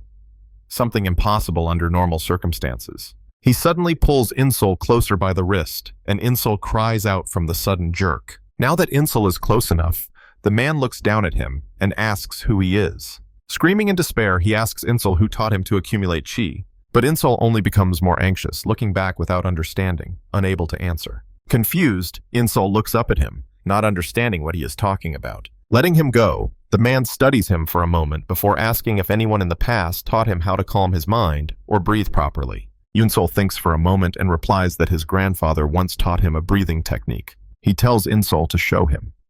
Closing his eyes, Insol evens out his breathing. Gigi exhales gently to clear his mind, then opens his mouth, drawing in air slowly and steadily. He switches to breathing in through his nose and out through his mouth, and as the rhythm settles in, energy begins to gather faintly in his core. The monk watches, stunned, unable to believe his eyes. In-soul circulates qi while standing, something that should be impossible for an untrained person. This would mean that he is able to control energy in any position. He doesn't have time to finish his thought and yells at him to stop. Crossing his arms over his chest, the man stares at him intently and asks if his grandfather really taught him this. In-soul nods without hesitation. He continues, saying that when he played dead with his grandfather, the old man taught him this breathing method, saying it was the best way to breathe inside a coffin. The man pauses, then places his hand on his own dantian, and says that this is not just a simple breathing exercise. It is a method of gathering true qi in the dantian. He turns to In-soul and tells him that his dantian already contains the internal energy accumulated over 10 years. In-soul stands rooted to the spot, his gaze falling incredulously to his stomach. After a long pause, the man asks what his grandfather's name is. Nervously, In-soul replies that his grandfather's name is Bujanian. The man quietly repeats the name, thinking. An image of a formidable fencer flashes in his mind. There is only one person in all of Marama with that name. A man once known as the strongest swordsman of the demonic path and former vice master of the demon palace, Bujanian. In-soul lowers his head, stunned by the image of his warm, kind grandfather flickering in his memory. It is impossible to compare this man with the vice master of the demon palace. He shakes his head, trying to dispel the thought. It cannot be that such a man ended up becoming an undertaker. The man in front of him watches silently, thinking. After a moment, he says that this breathing technique is a Shaolin method. These words hurt. In-soul trembles. If it's Shaolin, then it's from the orthodox Murim, which means his grandfather must have been an orthodox martial arts master. If this truth comes out, the demon palace will turn against him. He imagines losing his rank among the 10 demonic masters, or worse. The man studies him with an unreadable expression on his face. Then the man suddenly smiles and tells him that he has no doubts about him. Given the demon palace's intelligence, he is sure that they have already checked everything thoroughly, and he is confident that they have not found this breathing method. He points to In-soul and says he will teach him because he made a promise to the Wandering Beast Pavilion. He makes it clear that he doesn't care whether the method is orthodox or demonic. Turning away, he issues a cold warning. If In-soul ever teaches anyone, even a single character of this technique, he will personally kill him and everyone associated with him. In-soul swallows hard, bows with his fist to his palm in complete silence. The man pauses, looks back, squinting his eyes, and continues walking. Before leaving, he takes one last look and says that his name is Hyol Jumgun. Hearing the man's name, In-soul sinks into deep thought. He cannot understand why the monastic name Dharma contains the character Hyol, which means blood. Hyol Jumgun stops in front of the building without turning around and asks In-soul if he knows the difference between orthodox and demonic techniques of cultivating internal energy. In-soul simply replies that he does not know. Hyol Jumgun begins to explain. The cultivation methods of orthodox Murim are natural ways of creating internal energy in the human body. The demonic path, on the other hand, uses any means necessary to create enormous energy from the very beginning. However, such methods go against the nature of the human body. Over time, orthodox martial arts masters obtain much purer and stronger true qi. He then tells In-soul that the technique he will teach him lies beyond the realm of demonic martial arts. It is the most excellent and wonderful cultivation technique of all, but perfection always comes at a price. Raising his right hand, he shows In-soul that he is missing all his fingers. At this sight, In-soul's eyes widen in fear. Hyol Jumgun tells him that the process of learning the technique was so painful that he ate his own fingers to endure the pain. Looking at his mutilated palm, he says that only those who are able to endure such suffering can truly attain a body that is in perfect harmony with their inner energy. Gazing at the sky, he continues. He was once a martial arts master at the Azure Dragon Temple in Yunnan, but he was framed for murder and expelled, his internal energy sealed away. In an attempt to restore it, he received help from the Wandering Beast Pavilion. To repay this debt, he promised them his internal energy cultivation technique. And now, he says, if In-soul cannot learn it, then he himself has failed to fulfill his promise. That is why he must test In-soul first. His expression becomes serious. He explains that he is using his true qi to pierce all 365 of In-soul's acupuncture points at once, because every vessel must be clear in order to learn this technique. In-soul begins to look concerned. Hyul-jum-gon continues, saying that usually this process is done gradually, with care and time, but doing everything at once will be excruciatingly painful. He warns Insol to give up if he is not sure he can endure it. Insol swallows and strengthens his resolve, saying he will do it. Hyul-jum-gon smiles faintly, almost in anticipation. Without wasting a second, he raises both hands, filling them with glowing true chi, and shouts at Insol not to regret it. With a quick movement, he presses his palms against Insol's stomach, where his dantian is located. A massive wave of pressure breaks through the air, and light envelops Insol's body. The energy spreads outward, shaking everything around it. But Hyul-jum-gon's expression suddenly changes. This is not what he expected. Using true chi to pierce each acupuncture point should feel like bones being scraped with a blade. However, Insol stands there, silent and calm. Hyul-jum-gon hesitates, but allows the process to continue, watching to see how long the boy can endure. Then something even stranger happens. No impurities come out of Insol's body. There is no foul odor that should accompany the cleansing process. He slowly removes his hands, and the light fades. Insol remains motionless, breathing evenly. A surprised grin spreads across Hyul-jum-gon's face when he realizes what he is seeing. Could it be that this boy had no dirty energy in his vessels from the very beginning? Insol's breathing becomes more and more even, and he regains consciousness. He opens his eyes and finds Hyul-jum-gon laughing, a laugh that grows louder and crazier with every passing second. Then Hyul-jum-gon suddenly stops and asks if his name is really Bu Insol. Nervously, Insol nods and answers yes. Radiating his chi with wild excitement, Hyul-jum-gon smirks and announces that he will teach Insol his technique for cultivating internal energy. 6 months later, atop a fog-shrouded cliff, a tall young man stands silently at the edge, peering into the haze. Behind him, Hyul-jum-gon crouches down to lift a huge boulder with one hand. He grins a crooked, impatient grin and hurls it with frenzied force. The boulder flies toward the young man, but he doesn't move an inch. It hits his bare back, and instead of knocking him down, the stone shatters into pieces, the fragments scattering around him. A faint steam rises from his skin. Hyul-jum-gon picks up another boulder, juggling it in one hand with a satisfied smile. He declares that the young man has truly mastered this. Calling him by name, he reveals that the figure standing before him is none other than Bu Insol. Master Hyul-jum-gon watches him with quiet pride, thinking that it took Bu Insol only 6 months to master what took him 3 whole years. He mentally acknowledges that Insol has far exceeded his expectations. His gaze fixes on Insol's dantian, noting with satisfaction that Insol has learned to disperse the true chi gathered within him after mastering the circulation technique. He acknowledges that Insol has unlocked his hidden potential, becoming healthier and stronger in such a short time.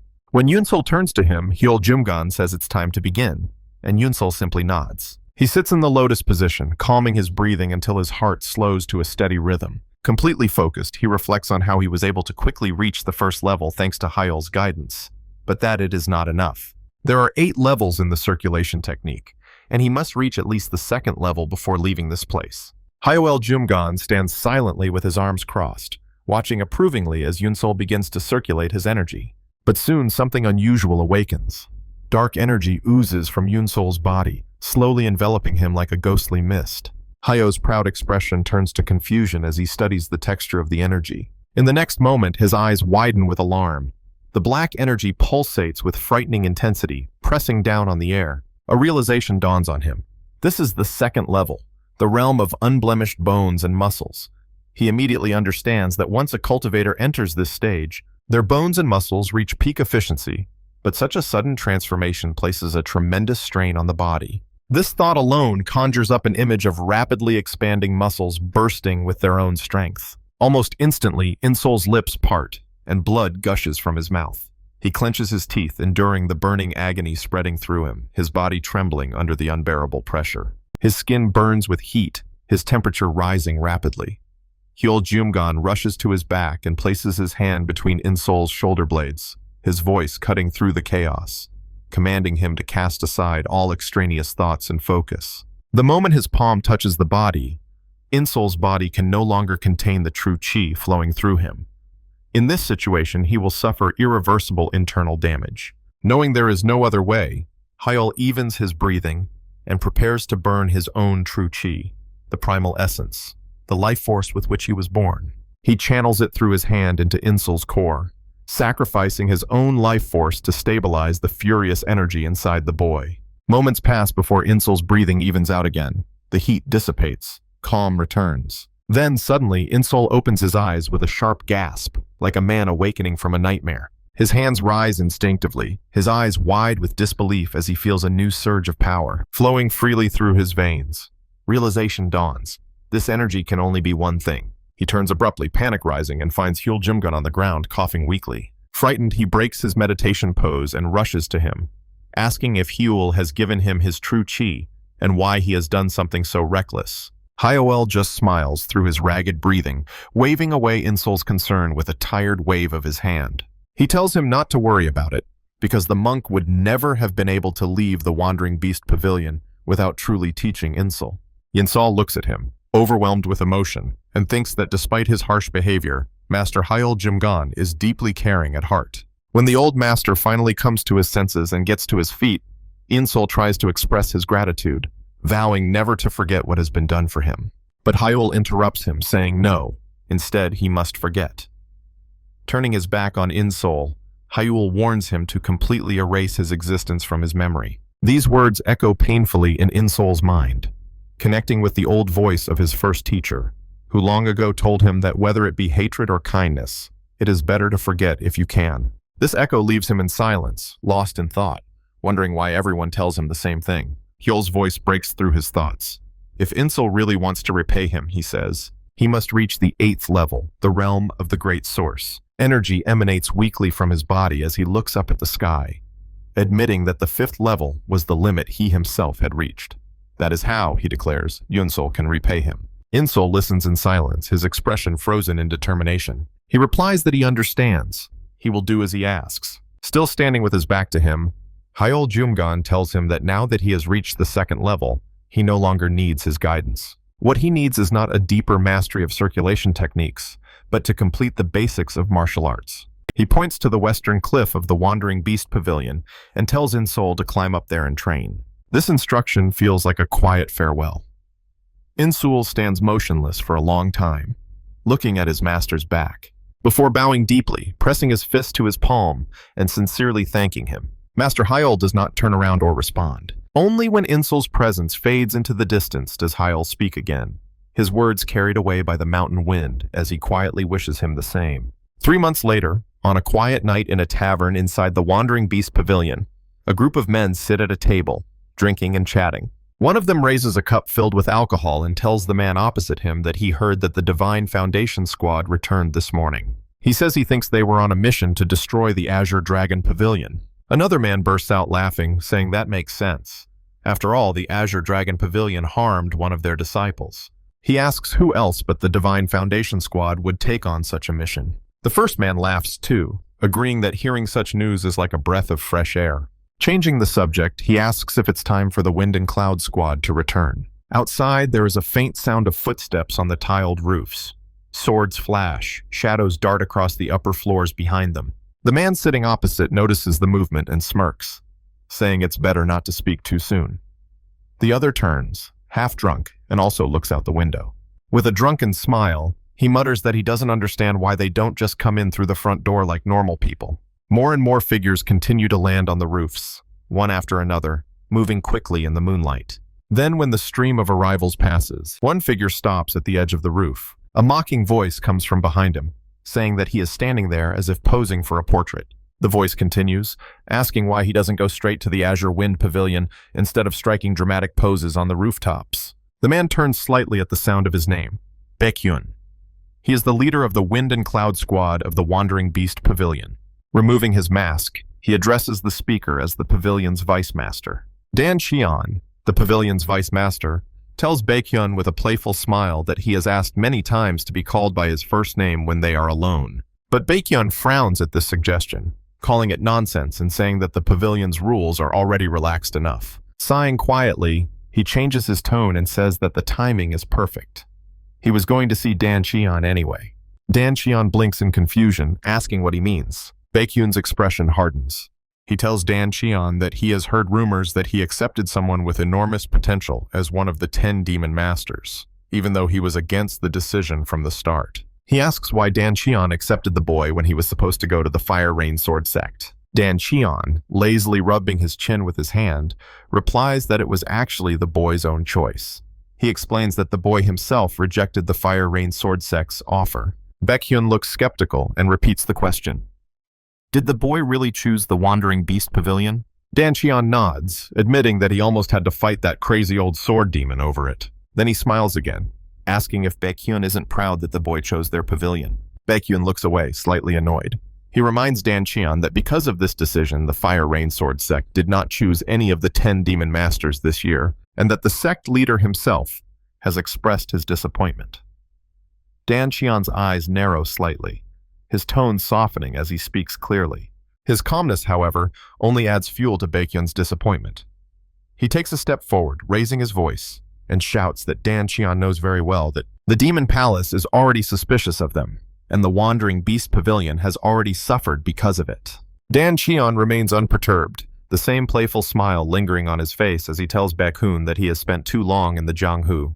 He reminds him that the goal of the Wandering Beast Pavilion is to perfect martial arts, not to chase political power. Baekhyun smirks, calling it an ideal, not reality. Then he exhales slowly, forcing himself to regain his composure, and says that despite everything, there is something he must do. Opening his eyes again, still boiling with irritation, he asks where the boy is. He tells Dan Qian that the boy's position as one of the 10 demon masters is now at stake. At this moment, Fallen Leaf floats calmly on the surface of the water. Then a foot descends on it with a precise, practiced movement, pressing down just enough to move forward without disturbing the surface. Yin Sol glides across the water, his body moving in a rhythm known only to him. A memory surfaces in Insol's mind.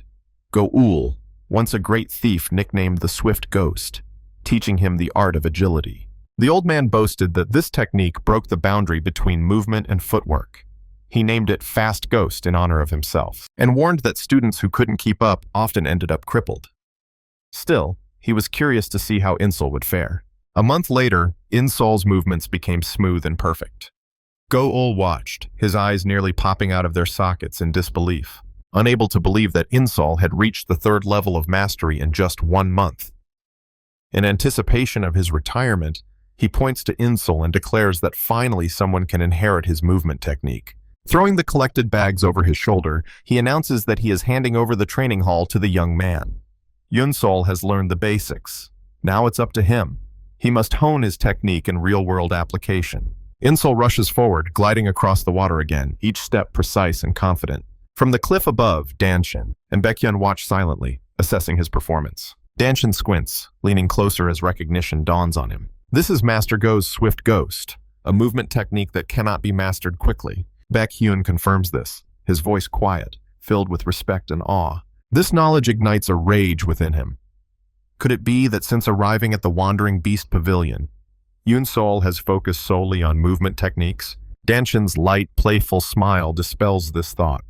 Yunsol joined them only 6 months ago, and it was only last month that he learned the cultivation technique from Elder Jungang at Iron Peak. Baekhyun turns to Danshin, stunned, struggling to voice the rumor that Yunsol mastered the way of the wild beast on Hell Island in just 2 weeks. Danshin interrupts him before he can finish, confirming with a crooked smile that the rumors are true. He adds that Sowu provided Insol with all the extreme spring spiritual water at his disposal, which probably contributed to the early development of the transcendent nerve plexus. Baekhyun watches closely, noting that even this assistance alone cannot explain his mastery of the way of the wild beast. 12 masters from the 10 demon masters were expected, but with Insol's arrival, there are now 14, which is a shock in itself. He asks if the pavilion master will soon emerge from seclusion. Danshin responds calmly. This delay is the reason for all the work he is doing. Baekhyun's expression becomes tense and serious, noting that the 10 demon masters' plan originated from the demon palace, and now they are all at odds with each other. Danshin, unperturbed, remarks that unlike the Wandering Beast Pavilion, which values the survival of the fittest, other sects have specially selected successors. No wonder they are shocked when told to teach the 10 demon masters their martial arts. Thoughtfully rubbing his chin, Danshin asks if Baekhyun understands the true purpose of the plan: to train martial arts masters capable of challenging the renowned masters. Baekhyun, knowing the goal, is surprised that Danshin knows it too. Danshin notes that some sects remain in the dark, sending selected students to compete without understanding the broader implications. Danshin remarks that this strategy is not without merit. If the students possess true talent, They deserve such an opportunity.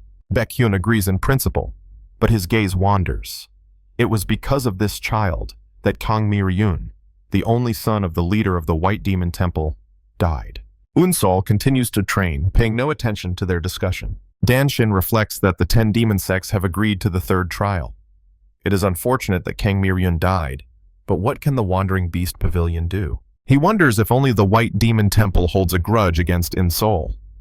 Baekhyun explains that the Fire Rain Sword Sect is furious because someone who is not one of their disciples has mastered advanced sword techniques. The sword demon, Wee Hee-kun, demands disciplinary action, and Jong Eun-yang, the instructor who taught Insul, has been suspended and locked up. Dan Shein presses his hands to his head, sighing deeply and longingly, not believing that the teacher's punishment is not enough for them. Now they want to punish the student. He calls the sects petty and asks Baekhyun what they are really trying to achieve. Baekhyun replies that they want to test whether Unsol is worthy of becoming one of the 10 demon masters and make sure that he never picks up that sword again.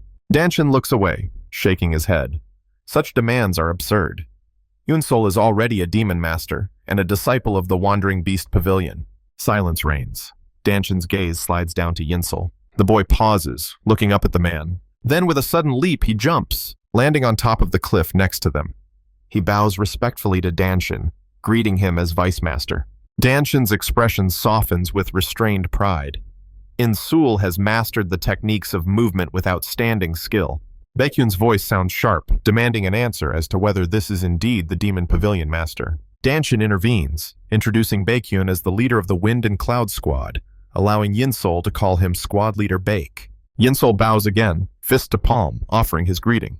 Baekhyun nods briefly in response. Baekhyun leans forward to speak, but Danshin interrupts him, waving his hand right in front of his face and saying there is no need to explain. Unsol watches silently, thinking, and then finally says that whatever happens, he will take responsibility. Baekhyun crosses his arms over his chest, realizing that Unsol has heard everything. Danshin frowns. Unsol explains that he used the eye of the mind of the vibration of the chi of the way of the wandering beast, following the vibrations of the water while performing movement techniques. Baekhyun, stunned, asks if he really amplified his senses to the limit through the vibrations of chi while moving. Unsol confirms that every step was in perfect synchronization with the water beneath him. Danshin leans closer, teasingly remarking that Unsol is always like this and asking if it's shocking.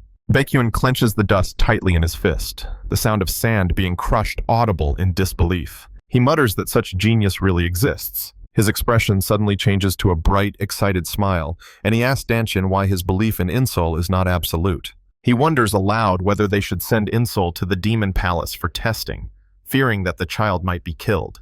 Baekhyun insists that the palace's goal is only to appease the ego of the leader of the White Demon Temple, not to harm him. If they reject the palace, complications will arise, he warns. Danshin protests that Unsol is too young. Before the discussion continues, Unsol declares that he will go. He repeats himself, his voice firm and decisive. He will meet with the Demon Palace face to face. He argues that the palace only wants to protect its image, and killing a child will tarnish it. Moreover, as a disciple of the Wandering Beast Pavilion, he cannot shy away from challenges. Danshin slaps his forehead, overcome with humility. Baekhyun nods, acknowledging that the boy is right. This confrontation was inevitable, and it is better to let him act than to worry about it later. Danshin raises his head, giving permission to take the test if the palace promises to turn a blind eye to previous events. Unsol bows, fist to palm, confirming her understanding. Later, at the gates of the Demon Palace, Unsol stops, remembering the first time he arrived here, knowing nothing of martial arts. Now he walks with purpose as the Demon Master of the Wandering Beast Pavilion, the all-encompassing pavilion, the brain of the Demon Palace. The guard gestures toward the doors, indicating that someone will escort him once he is inside. Unsol reads the sign, the all-encompassing pavilion, the headquarters of administration and strategy, equivalent to the pavilion of the chief strategist in the Murim Alliance. He takes a step forward, pushing the door open. Light floods his face. His eyes wide, he whispers in awe, "This is it," inside the all-encompassing pavilion. A man sits at a low table, and a servant stands beside him. The servant bows and informs him that Mr. Boo from the Wandering Beast Pavilion has arrived. Opposite them stands GG, offering a respectful greeting and identifying the seated man as the master of the all-encompassing pavilion. The man accepts the greeting and introduces himself as Baek Chi-young-shin. A glimmer of surprised approval appears on his face when he notices that Ji Yun-sol's aura is much more formidable than the rumors suggested. He taps his index fingers lightly on the table. He asks if Yun-sol has heard about recent events, adding that the Demon Palace is in an awkward position because of what happened, and that they cannot simply ignore the demands of the 10 Demon Sects. Yun-sol responds with a quiet question. Are the Demon Palace and the 10 Demon Sects separate entities? Chi-young-shin studies him, then asks if no one has explained this to him, noting with slight disbelief that the Wandering Beast Pavilion seems unaware of the broader movements in Murim. He begins to explain. The Demon Palace, he explains, is an alliance formed by the 10 Demon Sects. They cannot be completely separated, but they are not the same thing. Traditionally, someone from one of these 10 sects becomes the master of the Demon Palace, but the previous master of the palace was not. Furthermore, not every sect of the demonic path is on friendly terms with the demonic palace. Yun-sol listens and quietly confirms that he understands. The relationship between the palace and the sects is purely cooperative, and many demon path sects generally dislike the demon palace. Still maintaining a slight smile, Chi-young-shin continues. He admits that, in truth, the plan of the 10 demon masters was never intended to select successors for the sects. Its true purpose was to cultivate people capable of destroying the orthodox martial arts masters. His smile fades, replaced by a calm, composed expression as he reveals the true nature of the competition. The 10 Demon Masters competition was conceived by the Demon Palace to eliminate the highest ranks of the orthodox Murim alliance. Yun-sol quietly sits down at the table opposite him as Chi-young-shin continues. The 10 Demon Sects initially rejected the idea, but the Demon Palace persistently contacted them until they finally sent their disciples, and during that very competition, those disciples died. A dark shadow makes Chi-young-shin's features harder as he adds that their deaths were Yun-sol's fault. Now that Yun-sol is sitting as he should, Chi-young-shin continues to press him. Because of all this, the Demon Palace is stuck in an awkward position. Yun-sol listens, and not a single emotion crosses his face. Chi-young-shin explains that this is why he wanted to meet with Yun-sol, to punish him under the guise of an exam. He asks if Yun-sol is aware of this. Yun-sol replies that he is. Impressed by Yun-sol's steadfastness, Chi-young-shin interlaces his fingers and remarks that Yun-sol seems to have come prepared. Yun-sol replies yes again, folding his own fingers together on the table and stating that he is fine with whatever this exam turns out to be. Chi-young-shin's expression changes, becoming thoughtful, almost admiring. He tells Yun-sol that it is acceptable. Then he straightens up and claps his hands once, announcing that he has spoken long enough and that they should move on to the main point. Rising from his seat, he slowly walks around in circles, appraisingly, without taking his eyes off Yun-sol. He explains that the Fire Rain Sword Sect and the White Demon Temple have done Yun-sol a favor. Yun-sol, puzzled, asks what he means. Chi-young-shin reveals that they have granted him access to the Pavilion of 10,000 Demonic Truths, the archive of martial arts texts of the Demonic Palace. He lifts a plaque and shows it to him. It is the Golden Monkey Plaque, an item required to enter the pavilion. It grants access to the first floor, which is the lowest rank, but it alone contains 25,000 martial arts texts, a huge advantage. But Chi-young-shin adds that this also means that Yun-sol has almost no chance of passing the exam safely. That is why they are doing him this favor, so that no one can accuse them of mistreating him. He begins to reveal the essence of the exam. Chi-young-shin states clearly, Yun-sol must withstand 5 attacks from a martial arts master chosen by the White Demon Temple. With a slight smile, Chi-young-shin hands him a sign and reminds him that the chief instructor resigned from his position during the competition to guarantee Yun-sol's success. He says he asked the head instructor repeatedly why he did this, but the only answer he ever got was, "You'll find out." As the sign approaches Yun-sol's hand, Chi-young-shin adds that he hopes to witness the answer himself. Later, after leaving Chi-young-shin's office, Yun-sol steps into the hallway. A faint sound catches his attention, and he turns around. Instructor Jin is walking toward him. Recognition flashes between them instantly. Jin greets him by name with casual warmth. Approaching him, Instructor Jin says he heard the news that Yun-sol should be here for the exam. Yun-sol confirms this and asks what brought Jin here. Both look down the hallway from which Jin came. Jin explains that he has many connections in the all-encompassing pavilion. He helped the chief instructor on Hell Island, acting as a substitute for the pavilion master, who was absent at the time. Yunsol nods. He understands. The sign in his hand catches Jin's eye. Jin points to it and asks if Yunsol is going to visit the 10,000 Demonic Truths Pavilion for the exam. The suddenness almost catches Yunsol off guard, but he answers yes. Jin rubs his chin thoughtfully, then offers advice, since Yunsol was once his student. He tells him that Zhonghu is a frightening place, that no good deed is ever offered without a motive. There is always some hidden motive or scheme behind it, and the same is true here. But with a slight smile, he pats Yunsol on the shoulder and tells him that even so, he is sure that Yunsol will be able to find an opportunity in the midst of danger. Trees grow from their roots, he reminds him. He urges Yunsol to remember this and do his best. Yunsol bows his fist to his palm and thanks him. Jin accepts this, and smiling again, says he hopes Yunsol will do well. In the next scene, in bright daylight, Yunsol now stands before a massive metal door carved into the mountain. A quiet sigh of awe escapes his lips as he realizes its presence. This is the 10,000 Demonic Truths Pavilion. He takes a step forward and pushes the door. Inside, he stops at the entrance, stunned by the expanse before him. Light spills across towering shelves and endless rows of texts. His jaw drops and a quiet wow escapes before he even realizes it. He enters, scanning the shelves, noting that this is no ordinary library. A thought strikes him. Could all these books be about martial arts techniques? He stops at the nearest shelf and starts there. He picks up one book, then another, then another. One turns into two, two into 8, stacked in his arms before he even notices. His mind returns, and he realizes the truth. It's a trap. These may be secret martial arts techniques, but he won't be able to learn any of them in a single day. If he gets too carried away and tries to absorb everything, he will waste the precious time he has. That must be their intention.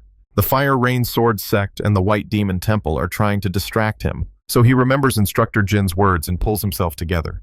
He must not be shaken. He must find opportunity within danger. He puts back every book he has collected and goes deeper into the pavilion, silently repeating Jin's words. A tree grows from its roots. He pauses, focusing sharply. The phrase spins in his mind. Root. My roots. A revelation comes. He activates his heightened senses and rushes between the shelves, searching quickly. Not this one, not that one, not this one, not that one. His eyes scan relentlessly. Then his gaze falls on a particular spine and something in him flashes with recognition. His eyes widen. He reaches for the shelf and pulls it out. The title reads, The Turn of the Stray Beast. Excitement shows on his face when he sees it. There really is something from the Wandering Beast Pavilion here. He flips through the pages, his mind racing, wondering what technique is contained within. Then his thoughts come to a sudden halt. Shock sweeps across his features. His mouth opens slightly. His eyes widen as the contents reveal themselves to him. The day of the trial arrives, and the enormous hall of the Demon Palace absorbs every sound into its immense, oppressive silence. The gates swing open, and Yunsol enters with a confident stride. When the doors close behind him, he continues to look straight ahead, for before him sit the people who will observe today's trial. Standing alone under their scrutinizing gaze in the courtyard, Yunsol places his fist against his palm, bows his head, and greets them. He holds this gesture until one of the men calls his name, Pyong-sol, and recognizes him as a disciple of the Wandering Beast Pavilion. He introduces himself as Gok Jaebon, stating that he is a follower of the Pavilion of Elders, and is here to observe Yunsol during the test, the former martial arts master of the Palace of Demons, the heaven-shaking bloody hand, Gok Jaebon. He then points to the man next to him, introducing him as the leader of the Secret Shadow Squad. From the Fire Rain Sword Sect, the leader of the Secret Shadow Squad, Yu Unsun. He moves on to the third, Nungak, leader of the Hall of Deep Secrets from the Wandering Beast Pavilion. Finally, he introduces the fourth, Go Gon Hyun, who is in charge of the Silent Dragon Squad and represents the White Demon Temple. As soon as the introductions are over, Gok Jaebon turns his full attention to Yunsol and informs him that this test is being conducted at the request of the White Demon Temple and the Fire Rain Sword Sect. The White Demon Temple wishes to assess his qualifications to become one of the 10 Demon Masters, while the Fire Rain Sword Sect claims that the exemption granted to him was unfair. He looks at the other examiners and asks if the White Demon Temple and the Fire Rain Sword Sect will finally stop dragging the past into the present if this child passes the test. Yu Unseon responds with a slight smile, confirming this. Go Gon Hyun responds with a flat, unchanging expression, but also confirms. Gok Jaebon snaps his fingers, announcing that the test is now beginning. Go-Gon-Hyun places his palm on the armrest as he rises from his seat. He steps down from the platform, stepping onto the floor in front of In Seol, who draws his sword. He prepares himself, unflinching. Go.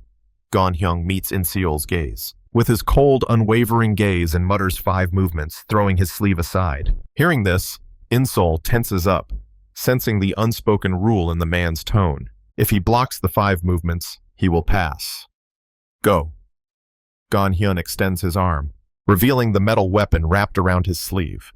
With this simple movement, the spiral loosens and spins around him. As it spins, the memory of the White Demon Master's order flashes through his mind. Kill Bu In Seol during this trial. He exhales with his eyes closed, remembering the order and rejecting it. The boy is still young. He decides that he doesn't want to ruin the image of the Wandering Beast Pavilion. Better, he concludes, to take both of the boy's arms away on the 5th move instead. He begins his first attack, a straight, piercing strike with a metal whip, cutting toward In Seol at terrifying speed. In Seol's face tenses. He grits his teeth as the thought pierces him that he wasn't prepared for such an attack at all, that it's too fast. But he forces his body to move, jumping aside just before the whip destroys the ground with a vicious blow. He lands to the side, clenching his teeth, breathless, his eyes fixed on Go-Gon-Hyun, sweat beads on his forehead. Go-Gon-Hyun calmly counts this movement as the first strike. Returning the whip, which obediently wraps around his sleeve again, he names the attack. White Demon Heart Grab. Securing his weapon, he shifts to another stance, silently acknowledging that In Seol has mastered the basics. He releases the whip again, announcing the next technique. The weapon splits into countless mirage-like copies, multiplying in the air as they rush toward In Seol on different attack trajectories. In Seol's focus sharpens as he studies the approaching assault. The spread widens, and confusion flashes in his eyes. How can one weapon now strike from all sides? He wastes no time. He lunges straight into the attack, allowing the false images to pass through him and dissolve. The real whip crashes into the ground behind him, sending dust flying upward. He turns around, holding his breath, watching as dust fills the hall. Go-Gon-Hyun calls this the second move, the descent of the White Demon Spirit, and acknowledges that In Seol has managed to see through the fake strikes. He concludes that the boy has truly learned the way of the wild beast. Taking a new stance for the 3rd strike, his tone hardens as he warns In Seol to be careful. He raises his hand, his eyes become empty, and the whip twists upward fiercely. He announces the 3rd move, Chaotic Shadow of the White Demon. The hall brightens as sunlight catches countless falling blades, hundreds of shimmering reflections raining down from above. In Seol looks up at the deadly illusion and realizes with disappointment that he cannot distinguish the real from the fake. He clenches his teeth, suppressing his growing panic, and decides he'll just have to dodge everything. He moves with razor-sharp precision as the storm descends. Each strike hits the floor with deafening force, the entire hall shaking with each rumble. Dust swirls upward. Go-Gon-Hyun holds his stance, waiting for the haze to settle. His eyes widen when he notices something in the dust. In Seol stands, bleeding, tiny cuts covering his skin, his breathing shallow and strained. He raises his sword again, steady despite his trembling, forcing himself to be ready for the next attack. He mentally notes that he barely dodged the attack. He survived by using Quick Phantom, hanging on by a thread. If Go-Gon-Hyun had intended to kill him or continued without pause, he would already be dead. Go-Gon-Hyun returns his face to calm indifference, although inside he admits that he expected to inflict several serious wounds with this technique. Cutting off the boy's arms at this rate may not work. With a quiet, "Well then," he begins to gather energy in his palm. Light spreads around him. A smoky aura emanates from his body as if he were igniting. In Seol watches in amazement as Go-Gon-Hyun announces the 4th move. The man's hand moves so fast that it is impossible to follow, and he unleashes the White Demon's heart strike. The glow burns so fiercely that In Seol can barely look at it. He admits to himself that he cannot see through this technique at all, and if he does not do something, he will die. His mind is transported back to the 10,000 Demonic Truths Pavilion, to reading the text of the Wandering Beast's turnaround. He recalls the first pages, insulting the Wandering Beast Pavilion, calling its disciples fools, who seem to believe they have 10 lives, mocking even the basic path of the Wandering Beast. He remembers stopping, annoyed, flipping forward, and confusion. Then he found something. The later pages changed, describing in detail the weaknesses of the Wandering Beast's path. Someone hid this knowledge behind insults so that only the disciples of the Wandering Beast would bother to read far enough. Following the lines with his finger, he read that the path of the wandering beast was not omnipotent. Moving only on instinct is the behavior of beasts, not martial artists. In the present, these words echo within him. A true martial arts master must think. He opens himself to the world in a different way, adjusting his stance with slow precision. His eyes are closed. He sharpens every sense to the limit, repeating the lesson from the book. The senses must be heightened only when necessary.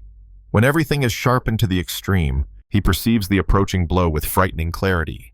He aims to smash his head on the right. He opens his eyes, seeing the line of attack in perfect detail. A moment before the blow, he changes his stance. The deadly blow passes close to him, cutting through the air but leaving not even a scratch on him before crashing into the far wall. Every examiner freezes, jaws dropped, eyes wide open. The shock runs through them so intensely that it almost lifts them off their seats. Go Gan-hyun, who had maintained a mask of indifference all this time, now looks openly incredulous. Insol dodged the White Demon's heart strike, which even the masters of the White Demon Temple struggle to withstand. The impossibility of this grows in his mind. Then a smirk slowly spreads across his face. Now he understands. He sees why the White Demon Temple and the Fire Rain Sword Sect want the boy dead. He chuckles to himself, amused by this discovery. Ready again, he unleashes his weapon with ferocious speed. A single spin sends smoke into the air as he declares his fifth move. He strikes the ground, calling it the White Demon's Divine Serpent, and mentally notes that the root of any future disaster must be removed in advance. Insol fixes her gaze on the approaching whip, her heart pounding. He jumps to dodge as it rushes toward him, but just as it is about to hit the ground, the metal whip bends in the middle of the blow and continues its pursuit. The sight pierces him. It can't be, he thinks, his breath catching. But the whip is coming, aiming straight for his face, and he realizes with cold shock that the weapon is chasing him like a living snake. Insol jerks back, shock tearing through him as the thought flashes through his mind. It can't be. The weapon is chasing him. Go Gan-hyun watches with steady predatory attention as Insol struggles against the attack. Confidence settles coldly within him. The White Demon's divine snake never stops until it draws blood. It's only a matter of time before this boy's head is severed from his shoulders. Insol grumbles under his breath, still being pushed back, his expression tightening. As the weapon approaches, he accepts the fact that he cannot dodge. He braces himself, drawing his sword, as lightning begins to radiate along its length. He fills it with power, twists his body, and lets out a roar as he swings for the decisive blow. He slashes forward with everything he has, using the technique of the sword of incomparable thunder and lightning to its fullest. His blade collides with Go Gan-pyong's pursuing weapon in a dazzling explosion of light. Lightning still crackles along his sword, but all it can do is hold back the divine serpent as it presses harder. Insol braces himself, his hands shaking violently, cursing the crushing force grinding against him. In this tense moment, he realizes the truth. Even with unmatched thunder and lightning at full power, the best he can do is barely hold him back. In this situation, the weapon presses harder. A sharp crack splits his blade. A moment later, the sword breaks clean in half. Insol's eyes widen as the broken edge flies past him. There is no more resistance. Nothing left to stop the weapon's path. His body freezes the moment he realizes what is about to happen. The blow hits his right shoulder, the force erupting through him and throwing him off the ground. He flies backwards across the entire square, unable to stop himself, until he crashes into the surrounding wall with a violent thud. His grip weakens, and the remains of the sword fall from his hand. As he bounces off the wall, pain detonates in his chest, and he coughs up a thick, hot clot of blood. He tries to remain upright, leaning against the wall with one hand, breathing raggedly, blood dripping from his broken shoulder. With his right hand shattered, he reaches out with his left, his trembling hand reaching for his fallen weapon.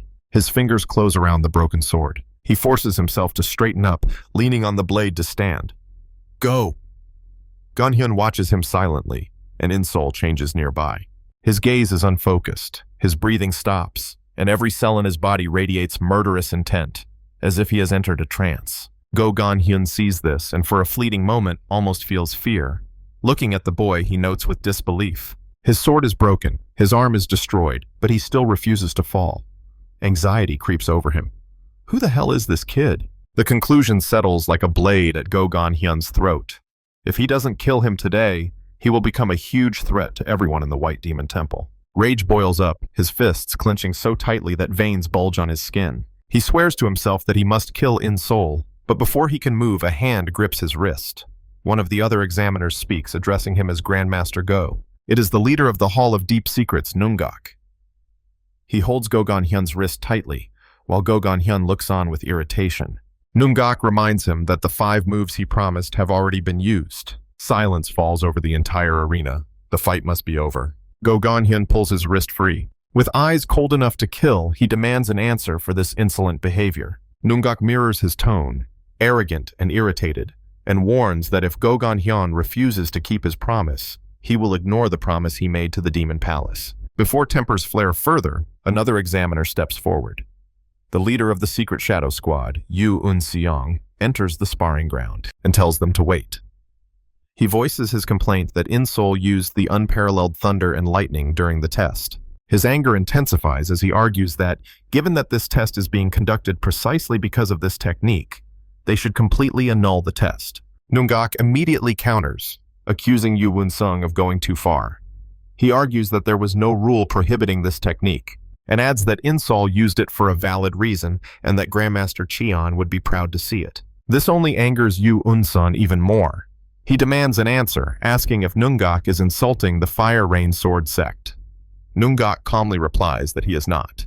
He then uses the situation to his advantage, reminding everyone that the leader of the Go Squad had just used the most powerful technique of the White Demon Arts, but the boy managed to stop it with Grandmaster Cheon's absolute technique. Nungak thrusts his blade deeper, suggesting that this means the sword art of the Fire Rain Sword sect has surpassed the absolute technique of the White Demon Temple, and wonders aloud if this is considered an insult. Go Gon-hyun and Yu Un-seong both turn sharply toward each other, realizing what he is implying.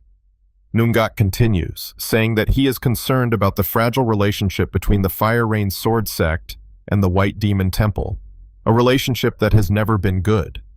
What if this incident makes it worse? What if this incident worsens them? Yu Un-seong clears his throat and hides a growing smile behind his hand. Feeling smug, he calmly states that this test is secret and known only to a few, so no one else will ever find out. Go Gon-hyun remains silent, swallowing his anger. Go Gon-hyun turns away. Nungak asks if the promise will be kept. The former martial arts master of the Demon Palace, heaven-shaking bloody hand, Go Jibon, the chief examiner, clears his throat and replies that of course it will be. He straightens up and declares that from today, Pyong-Sol of the Wandering Beast Pavilion is once again recognized as one of the 10 demon masters and is permitted to use a sword. Nungak smirks to himself triumphantly. He approaches In-Sol, asking if the boy heard what was said. He praises him, saying that he has proven himself to be a true disciple of the Wandering Beast Pavilion. His words are cut short when he notices something. He studies In-Sol more closely. In-Sol is still frozen in the same fighting stance as before. Only now does Nungak recognize the steady rhythm of his breathing. The boy has been unconscious this whole time. A slight smile appears on Nungak's face as he says aloud that he understands. Now that everything is settled, he pulls In-Sol into an embrace, tells him he can rest, and pats him on the back. After a while, In-Sol wakes up with a start, his eyes wide open. He gets out of bed with a quick defensive movement, shouting as if he were still in battle. He is met with silence and unfamiliar surroundings. He asks where he is, noting with disorientation that every time he wakes up, he finds himself in a room more luxurious than before. He slowly straightens up, his mind returning to the battle. What about the test? He passed it, didn't he? Why can't he remember the most important part? He looks at his bandaged hands, trying to remember. He realizes he has no idea how much time has passed. Anxiety tightens inside him. What if he failed? He pushes the thought away, knowing he won't find out immediately. He decides to circulate his chi while he waits. Warm, soft energy flows through him. As he cycles it through, something catches his attention. Where did all this true chi come from? Kyung-gon's words come back to him. He has had more than 10 years of internal energy in his dantian, and it is all pure, true chi. And if his hidden acupuncture point is activated, he will have even more material to work with, feeling the dense chi inside himself. In-Sol wonders if this test has activated his hidden acupuncture point. With growing awe, he determines the level, the third level of the reverse polarity cultivation technique, reverse polarity fire, the sphere of invulnerability to fire and water. He wonders if cold and heat chi will affect him more. After finishing the circulation, he still feels uneasy, admitting that he cannot feel any specific improvement yet. His thoughts are interrupted when someone enters the room. A woman stands at the far end, smiling when she notices that he is awake. He turns sharply toward her. She is carrying a tray of food. He asks where he is and what happened to the test. She puts the tray on the table and answers calmly. This is the Demon Assembly Hall. She glances at him with a knowing smile and adds that the Master of the Elders' Pavilion lives here. In-Soul freezes. The Elder.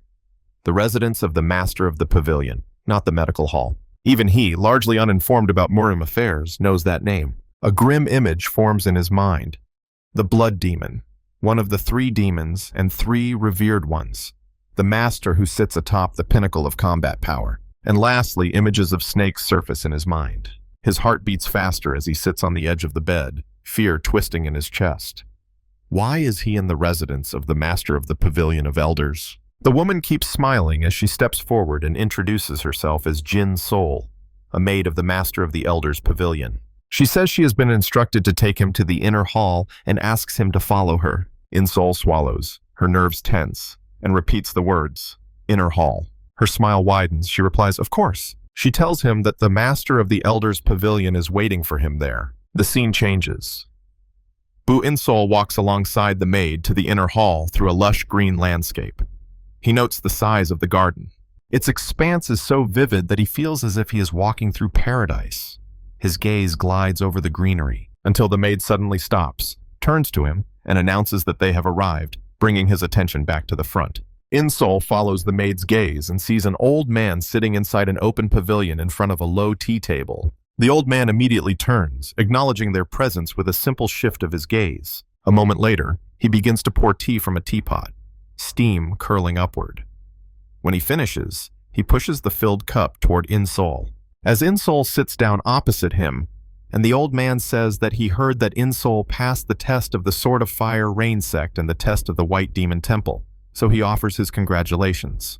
Holding the warm cup, In-Soul responds with a quiet thank you, relief flashing across his face as he thinks, thank God. He raises the cup and drinks it in one gulp. The old man raises his hand toward him, palm open in question, asking how the tea is. Respectful, but uncertain, In-Soul admits that he cannot say, explaining that he is not particularly knowledgeable when it comes to tea.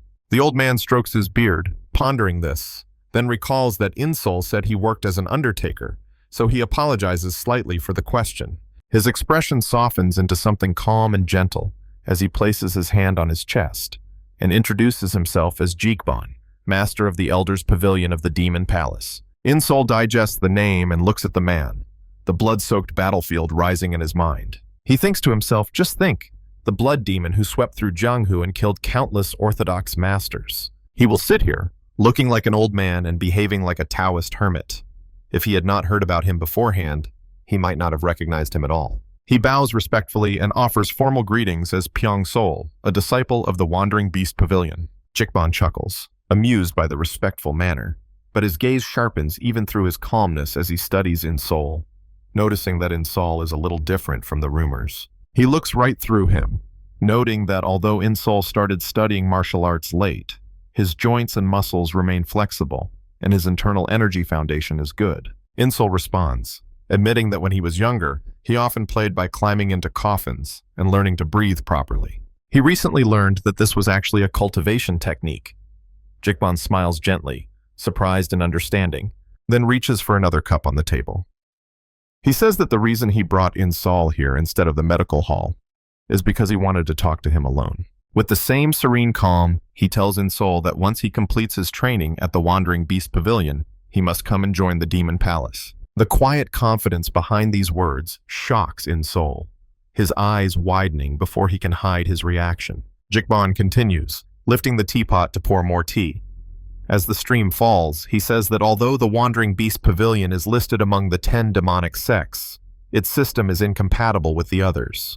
Focused on pouring, he adds, almost casually, that in about 3 years, when In-Soul joins them at the Demon Palace, his eyes suddenly sharpen, piercing through In-Soul as he finishes his thought. He will meet with the Master of the Demon Palace and take In-Soul as a member of the Dark Sky Squad. The words hit like a blow.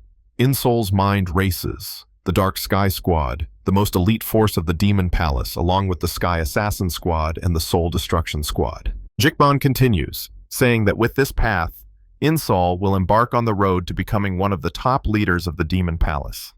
Insol's fist clenches at his side. Jikban asks what he thinks. Insol's thoughts are confused, but he straightens up with controlled breathing, responding aloud that he is forced to decline Jikban's offer. The teapot freezes in Jikban's hand. The atmosphere changes instantly. Jikban fixes him with a steady, serious gaze, a sharp glint flickering beneath the stillness as he asks why.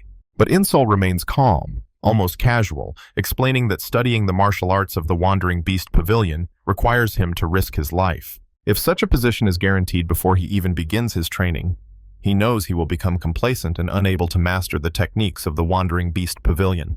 Jikban listens in silence, then a quiet, excited "ha" escapes him, and a smirk spreads across his face. His laughter erupts, wild, thunderous, echoing through the air with such force that the pressure itself seems to shake the pavilion. The wind bursts out from where Jikban sits, heavy and furious, his laughter tearing through the air as he roars that he likes it. Jikban's voice cuts through the storm, declaring that this is the attitude Insol should have as a martial artist. The wind does not subside. Its force is harder, so strong that Insol has to fight every second to keep from being blown away. Blood spills from the corner of his mouth as he endures, and he thinks, what a powerful shockwave, realizing that it is simply the internal energy in Jikban's laughter that is twisting his insides. Jikban stops laughing as suddenly as he started. The wind dies down. Calm returns. In a softer tone, he says he will watch over Insol, that he will see how much he grows in 3 years. His eyes sharpen once more as he adds that they will see each other again on that day. Insol reads the change and knows that Jikban is letting him go. He presses his fist to his palm, bows, and finishes his greetings before leaving. Moments after he leaves, as his figure shrinks into the distance, Jikban keeps his eyes fixed on Insol's back in silence. At that very moment, someone standing behind Jikban breaks the silence, remarking that he has never seen anyone reject Jikban's offer so bluntly, though he says that Insol does seem like the kind of person who would dare to do so. Jikban lifts his cup and takes a slow sip of tea. He replies that they should keep an eye on Insol for now. As he looks once more at the path where Insol disappears, a faint smile curves his lips.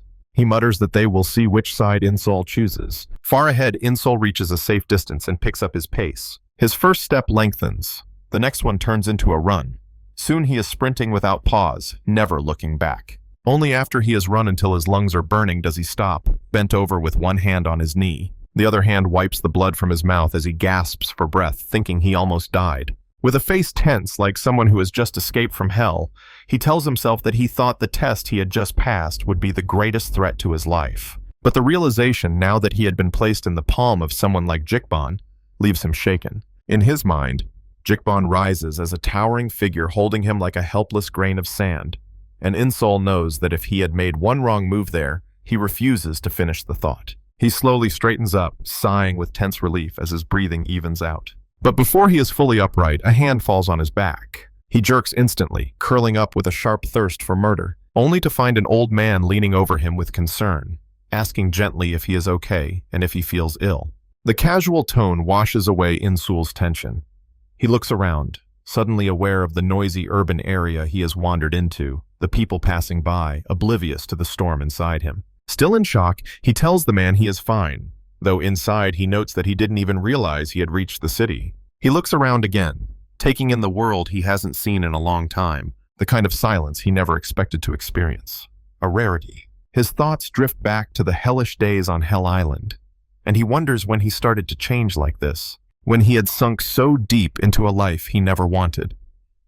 His eyes sharpen as something pricks his instincts. Without turning completely, he notices that someone is following him. As if to confirm this unwanted truth, the feeling of being watched becomes clearer. He takes a step, changing direction without hesitation, then walks calmly, maintaining the appearance of someone completely unaware. He continues this for several turns, but the presence remains behind him. His thoughts sharpen into practicality. First, he needs a weapon, so he keeps walking until he reaches a blacksmith's workshop and goes inside. Approaching the blacksmith, he says he is looking for a weapon he can use simply for practice. The man nods with an understanding grunt and points to a pile of used swords behind him, telling Insol to choose any one of them. He adds that he will give it to him for 5 nyan. In-Sol reaches into the pile and pulls out a sword that feels suitable enough. He quietly leaves the workshop, his steps leading him to an isolated area overgrown with bushes. Once inside the greenery and away from prying eyes, he stops. The wind moves around him, gentle enough to blow his hair back as he stands still, listening. As the wind settles on his skin, he speaks into the open air, commanding them to come out. A sudden movement immediately shakes the calm grass. A masked figure emerges from the bushes and notices that In-Sol's eyes are sharp. More shadows break through behind him, 2 behind the first man to his left, and 2 more to his right. In-Sol senses each of them without turning around. One by one, 6 masked men surround him, all with swords at their belts. One steps forward, sword pointed at In-Sol, his brow furrowed in a grim expression as he declares that Bu In-Sol, one of the 10 demon masters, will not enter Murim after 3 years of training. He says he will kill him here, and all 6 swords rise in unison, the steel cutting thinly through the air, and In-Sol meets them with eyes that become completely cold and dead, matching the thirst for murder closing in around him. Bu In-Sol stands alone in the center of the circle, the 6 men closing in around him with their swords drawn, ready to strike. He remains unperturbed. Calmly, he tells them that he does not know who they are and has no desire to kill them, urging them to put away their swords and leave while they still can. One of them openly mocks him, spitting out that it is In-Sol who is about to die. Another immediately picks up on this, declaring that he will not get out of there alive. In-Sol's gaze hardens, the gaze of a man who has already warned his enemies and found their response unsatisfactory. He tells them that they leave him no choice. He raises his sword in its sheath and draws it without a hint of emotion. The empty scabbard falls to the ground, and he pulls the blade forward in a clean, confident line. One of the men smirks, calling the sword meaningless and declaring that In-Sol's life is already in their hands. He shouts an order for the others to regroup, and they begin to move. As they circle, In-Sol's eyes track every shift and step. He notices the ring narrowing and wonders for a moment if they are going to attack all at once. Then one of them moves differently, breaking the rhythm, and lunges straight at him, aiming his sword precisely to kill. In-Sol meets the blow head-on, steel clashing against steel, blades rebounding. Before the recoil even ends, another attacker lunges from the side. In-Sol catches the movement and realizes that 2 more are attacking together from a different angle. He leans back completely, barely avoiding a horizontal blow, and as he begins to rise, a presence focuses behind him. One attacker is already in the air, his body perfectly arched for a deadly strike. The sword comes down, and gritting his teeth, In-Sol twists just enough to make the blade slide past where his head had been. He grunts and jerks back twice, barely regaining his balance, but they give him no space. His thoughts sharpen as he realizes that their attacks follow in quick succession, each strike flowing smoothly into the next. Watching their synchronized movements, he realizes that they have been training together for a long time. Their positions change smoothly, one replacing the other without hesitation, their teamwork precise and ruthless. He sharpens his senses through the path of a wandering beast, and through this prism, he sees everything clearly. Despite their coordination, the gap in skill between them is great, too great. He realizes that if he exploits this inequality, he freezes, his feet braced, his body tensed like a spring. In one explosive movement, he lunges forward and describes a wide horizontal arc. The blade cuts cleanly through the nearest attacker, blood spurting out as the man falls mid-movement. In-Sol stands at the end of his swing, his eyes empty as the body collapses to the ground, bleeding out. A strangled sound escapes from one of the remaining men as realization dawns on him. In-Sol has identified the weakness of the Udan sect's absolute sword formation. 2 of them exchange glances, sharing the same thought without words. Could it be that the Demon Palace taught the 10 demon masters how to destroy orthodox formations? Despite this, one of them shouts to regroup into a 3rd formation. They move instantly. 2 attackers rush to the rear of In-Sol. However, In-Sol remains motionless.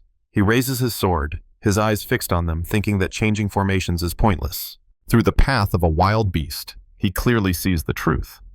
The gap in skill does not disappear simply because they rearrange themselves. He attacks quickly, fiercely, without hesitation. He reaches the 2 attackers in a single breath and slashes both of their necks with one fluid motion. Their eyes instantly go blank as blood gushes from their throats, their bodies falling almost simultaneously. One of the remaining men breaks out in a cold sweat, watching in disbelief as the bodies hit the ground. He mutters that this cannot be, then shouts that the Demon Palace has leaked false information. He was sure that Insol had not mastered the great sword techniques. Insol shakes the blood off his blade and replies without turning around that it is not martial arts. Then he looks back over his shoulder, meeting the man's gaze with eyes colder than death itself, and grimly tells him that it is simply his struggle for survival. Now facing them, Insol calmly tells them that they are losing because they were too confident in their superiority, because they believed that arrogance had a place in combat where lives were at stake. Fear distorts the man's face as realization sinks in. He always believed they were hunters. He thought their enemies were prey and they were predators, that once their target was in their sights, death was inevitable. But now, looking at Insol, he understands the truth with chilling clarity. They are the ones being hunted. The pressure around Insol changes. His gaze hardens into that of a wild apex predator, his sword pointed forward, and he tells them calmly that they can begin now. The remaining men break out in a sweat. One mutters that Insol is much stronger than expected. Another agrees, saying they should retreat, report what happened, and gather their strength. The words die in his throat. His eyes widen in shock and horror as he looks down and sees the sword being pulled out of his stomach and the blood spilling out behind it. A strangled sound escapes him as his body weakens. The killer who struck him shakes the blood from his blade as the corpse falls, and snaps irritably at the others for not retreating. He declares that to die with one's back to the enemy is to throw away one's honor. Right behind him, Insol's voice cuts in, calm and clear, asking if honor is more important than their lives. The words hit like a blow, stunning the man. The enraged killer turns sharply to face him. Looking at Insol's impassive expression, he says he does not understand the demonic martial arts masters of the Demon Palace, but insists that they do not wield swords for personal glory. Beating his chest, with conviction burning in his eyes, he declares that they are fighting for honor. Insol's expression remains unchanged. He simply asks if that is really the case. The cold corpse of his grandfather flashes into his memory. The memory burns. Insol begins to speak slowly, saying that honor cannot be taken away. Rage boils within him. He moves. Lightning explodes on his blade. Crackling energy bursts forth, and unleashing the technique of the unrivaled sword of thunder and lightning, he finishes his sentence. Honor cannot be taken with you to the grave. The sword, completely covered in lightning, cuts freely through the air. The assassin recoils in shock at the sight of the energy. He yells at the others to stop him immediately. The command is never completed. In a single flash of lightning, Insol passes through them and stops behind their formation. A moment later, blood gushes from the necks of the remaining assassins. The man who spoke of honor stands motionless, his eyes wide with horror and disbelief, seemingly untouched. Then a thin red line appears around his neck. Realization comes too late. The line spreads into a full circle and blood begins to drip. In the next moment, the pressure bursts out, blood sprays like a fountain, and his body gives way. Insol does not look back. The killer falls to his knees, then begins to fall face down on the ground, exhaling that Bu Insol has already become one of them. Insol listens without reaction. With his last breath, the man curses Insol, vowing to pursue him even in the afterlife. His body hits the ground with a dull thud. Silence returns. A light breeze blows across the clearing.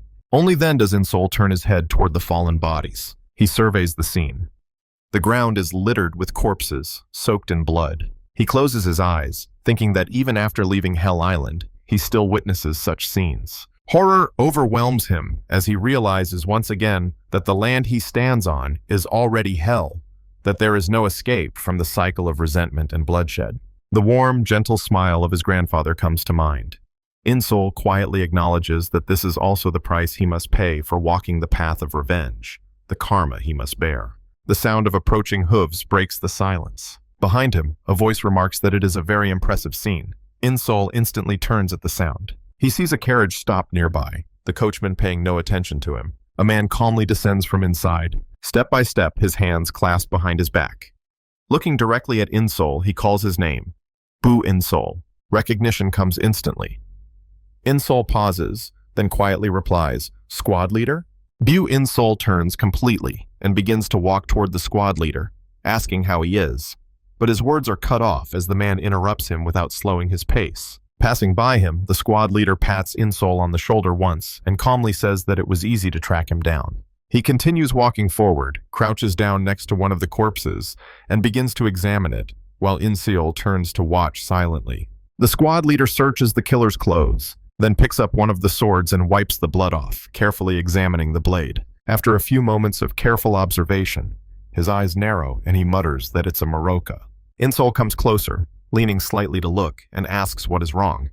But the squad leader only sighs and waves her off, saying it's nothing, and that they should return to the Wandering Beast Pavilion for now. Later, as the sun sinks low in the sky, they sit inside the pavilion. Insol and the squad leader take their seats across the table from the deputy master of the pavilion. Danshin lifts the teapot and pours tea into 3 cups, one after the other. When he is finished, Danshin raises his cup with a cheerful smile and remarks that it must have been difficult for Insol. Before Insol has a chance to respond, Danshin adds that he has already heard everything and says outright that he is sincerely proud of him. Insol thanks him. Still maintaining his playful expression, Danshin interlaces his fingers and says that the trial must have been difficult, asking if Insol was injured anywhere. Insol honestly replies that he was, but that he was treated at the residence of the master of the Elders' Pavilion. The words instantly strike the room.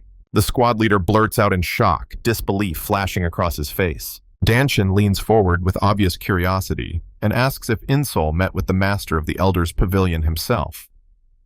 Feeling awkward under their reaction, Insol hesitates, then recounts everything from the test to the meeting until Danshin nods in understanding. Danshin exhales and presses his hand to his forehead with relief, saying that now he understands why the Fire Rain Sword Sect and the White Demon Temple so easily accepted the results. He admits that he did not know that this old man was still thriving. Still confused by the weight of their reaction, Insol asks if the position of the Pavilion Master of the Elders is really that significant, acknowledging that he knows this man is powerful as an individual, but his words are cut off as the squad leader interrupts. The squad leader explains that the Demon Palace's power is divided into 3 parts: the Demon Palace Master, the Elders' Pavilion, and the 10 Demonic Sects. Giving Insol a serious look, he adds that the Elders' Pavilion wields exceptional influence because it is home to the martial arts masters of the previous generation. The image of Jikban, the army commander, flashes through his mind as he adds that Jikban has also been quietly building up his own forces. Danshin, still cheerful despite the topic, says he can't believe it. Jikban asks to see Inseol alone, noting that this must mean that Inseol has really proven himself. Inseol finally understands, muttering that he sees now, realizing that this was a much bigger deal than he thought. Danshin suddenly asks if there is anything else they want to report. Insol freezes blankly, while the squad leader's expression hardens. A second later, he states bluntly that there was an ambush. Insol turns to him in surprise. Danshin's grip unconsciously tightens around his teacup, cracking its surface as he asks what. Insol feels the pressure in the room rise, his hand trembling slightly as he reaches for his cup. Leaning forward, Danshin asks in a grim tone who dared to ambush one of their students. Without hesitation, the squad leader replies that it was the Murim Alliance. Something snaps in Danshin at these words. The squad leader continues, explaining that, judging by the weapons and belongings of the attackers, it must have been one of the General Strategist's subordinate squads, either the Autumn Wind Squad or the Flying Cloud Squad. After a brief silence, Danshin sighs, saying he understands. His expression soon returns to a playful one as he rubs his chin, noting that the Murim Alliance probably planned to pin all the blame on the General Strategist if anything went wrong. Then his smile sharpens as he wonders about the persecution of a child who has just joined the Wandering Beast Pavilion. The squad leader replies that it is probably because, according to rumors, Insol is exceptionally talented. The squad leader imagines pulling up the plant before it can sprout, as he says aloud that Insol will become a great enemy in the future and that the Murim Alliance probably tried to kill him before he could become stronger. Danshin closes his eyes, thinking that Insol has not even properly studied martial arts yet, and the 10 Demonic Sects, the Elders' Pavilion, and now even the Murim Alliance are all watching him. In his thoughts, he imagines Insol as a powerful figure in the future and shrugs to himself. A hero must endure trials. He decides, believing that it will only help the child become stronger. Suddenly, Insol speaks up, saying that he has something he would like to ask in connection with this. Curiosity flashes across Danshin's face as he asks Insol what exactly he wants to ask for. Insol's response causes the room to fall silent. In a firm tone and with a face devoid of any emotion, he says that he has heard about the Divine Foundation Squad, a group tasked with eliminating those who try to harm the Wandering Beast Pavilion. He states directly that he wants to join the Divine Foundation Squad and learn martial arts through real, live experience. The squad leader reacts instantly, jerking back in refusal, starting to yell, "Who are you?" He restrains his voice and tells Insol that the Divine Foundation squad is filled with the roughest and most aggressive personalities in the entire pavilion. Although he is calmer now, concern remains on his face as he adds that even their leader, Sojong, is notorious for her vicious temper. An image flashes in his mind. Sojong sitting atop a mountain of corpses, and his voice rises as he explains that she killed the disciples of the Wandering Beast Pavilion, whom she deemed unworthy, all under the guise of testing them. Insol clenches the fabric under the table but responds without hesitation that this is normal. If he dies because he is not good enough, then the blame lies solely with him. His eyes remain sharp as he tells Danshin that he wants to become strong as quickly as possible, and that the most effective way to do so is through real battles, and by watching true martial arts masters fight in real life and death situations. Team leader Baek looks at him with concern and begins to argue against it, but Danshin interrupts him with a soft laugh, addressing him directly as team leader Baek, and noting that it seems they disagree this time. Still maintaining his cheerful smile, Danshin says he wants to trust the child's judgment, adding that Insol is clearly confident in his choice. He then mentions that the next mission will be in the Valley of Wind and Thunder, and suggests that it would be ideal to infiltrate Insol as a temporary member of the Divine Foundation squad. Baek starts to protest, exclaiming Vice Master, but stops himself. He falls silent, calming his breathing, and looks at Insol with obvious concern. Insol, however, meets his gaze with unwavering determination, having already made up her mind. Seeing this, Baek exhales heavily and turns his head away. Folding his arms, he says that if the Vice Master insists, he will inform Sojong. Danshin's smile widens with satisfaction as he tells him to do so. After a while, inside the Thousand Successes Inn, a furious scream shakes the room. A cup of liquor crashes down on the table,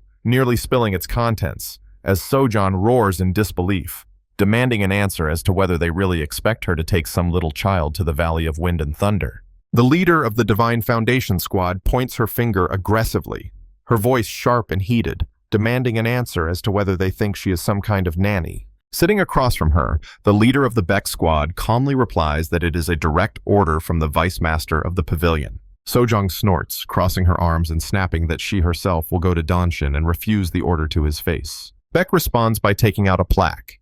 The sight of the plaque draws the fire from her expression. Speechless, she watches as he indifferently tells her that it is the Heavenly Wolf Tablet, the symbol of the pavilion's Vice Master, and that she surely understands what that means. All she can do is grit her teeth and grumble as he explains that it means the Vice Master of the pavilion is too busy to argue with her. Putting that aside, Baek calls her name, Sojong, and tells her that the child is not who she thinks he is. He reminds her that Insol passed the trials of the Fire Sword sect, Rain and the White Demon Temple. Sojong keeps her head down, her fists clenched tightly on the table as she tries to suppress her irritation. Then in one swift motion, she raises her head, rage burning, teeth gnashing. Clicking her tongue, she casually grabs her cup, spilling liquor over the edge. In the same motion, she downs it in one gulp while Baek watches with concern. As soon as she finishes, she tosses the cup aside and barks that there is something seriously wrong with Baek's eyes. She growls that she can't understand why they are all so intent on protecting this guy. Finally, she points directly at Baek and declares that fine, she'll take Insul, but she makes it clear that she'll test him. Her expression sharpens into something predatory as she finishes by declaring that she will see if he is truly worthy of becoming a disciple of the Wandering Beast Pavilion.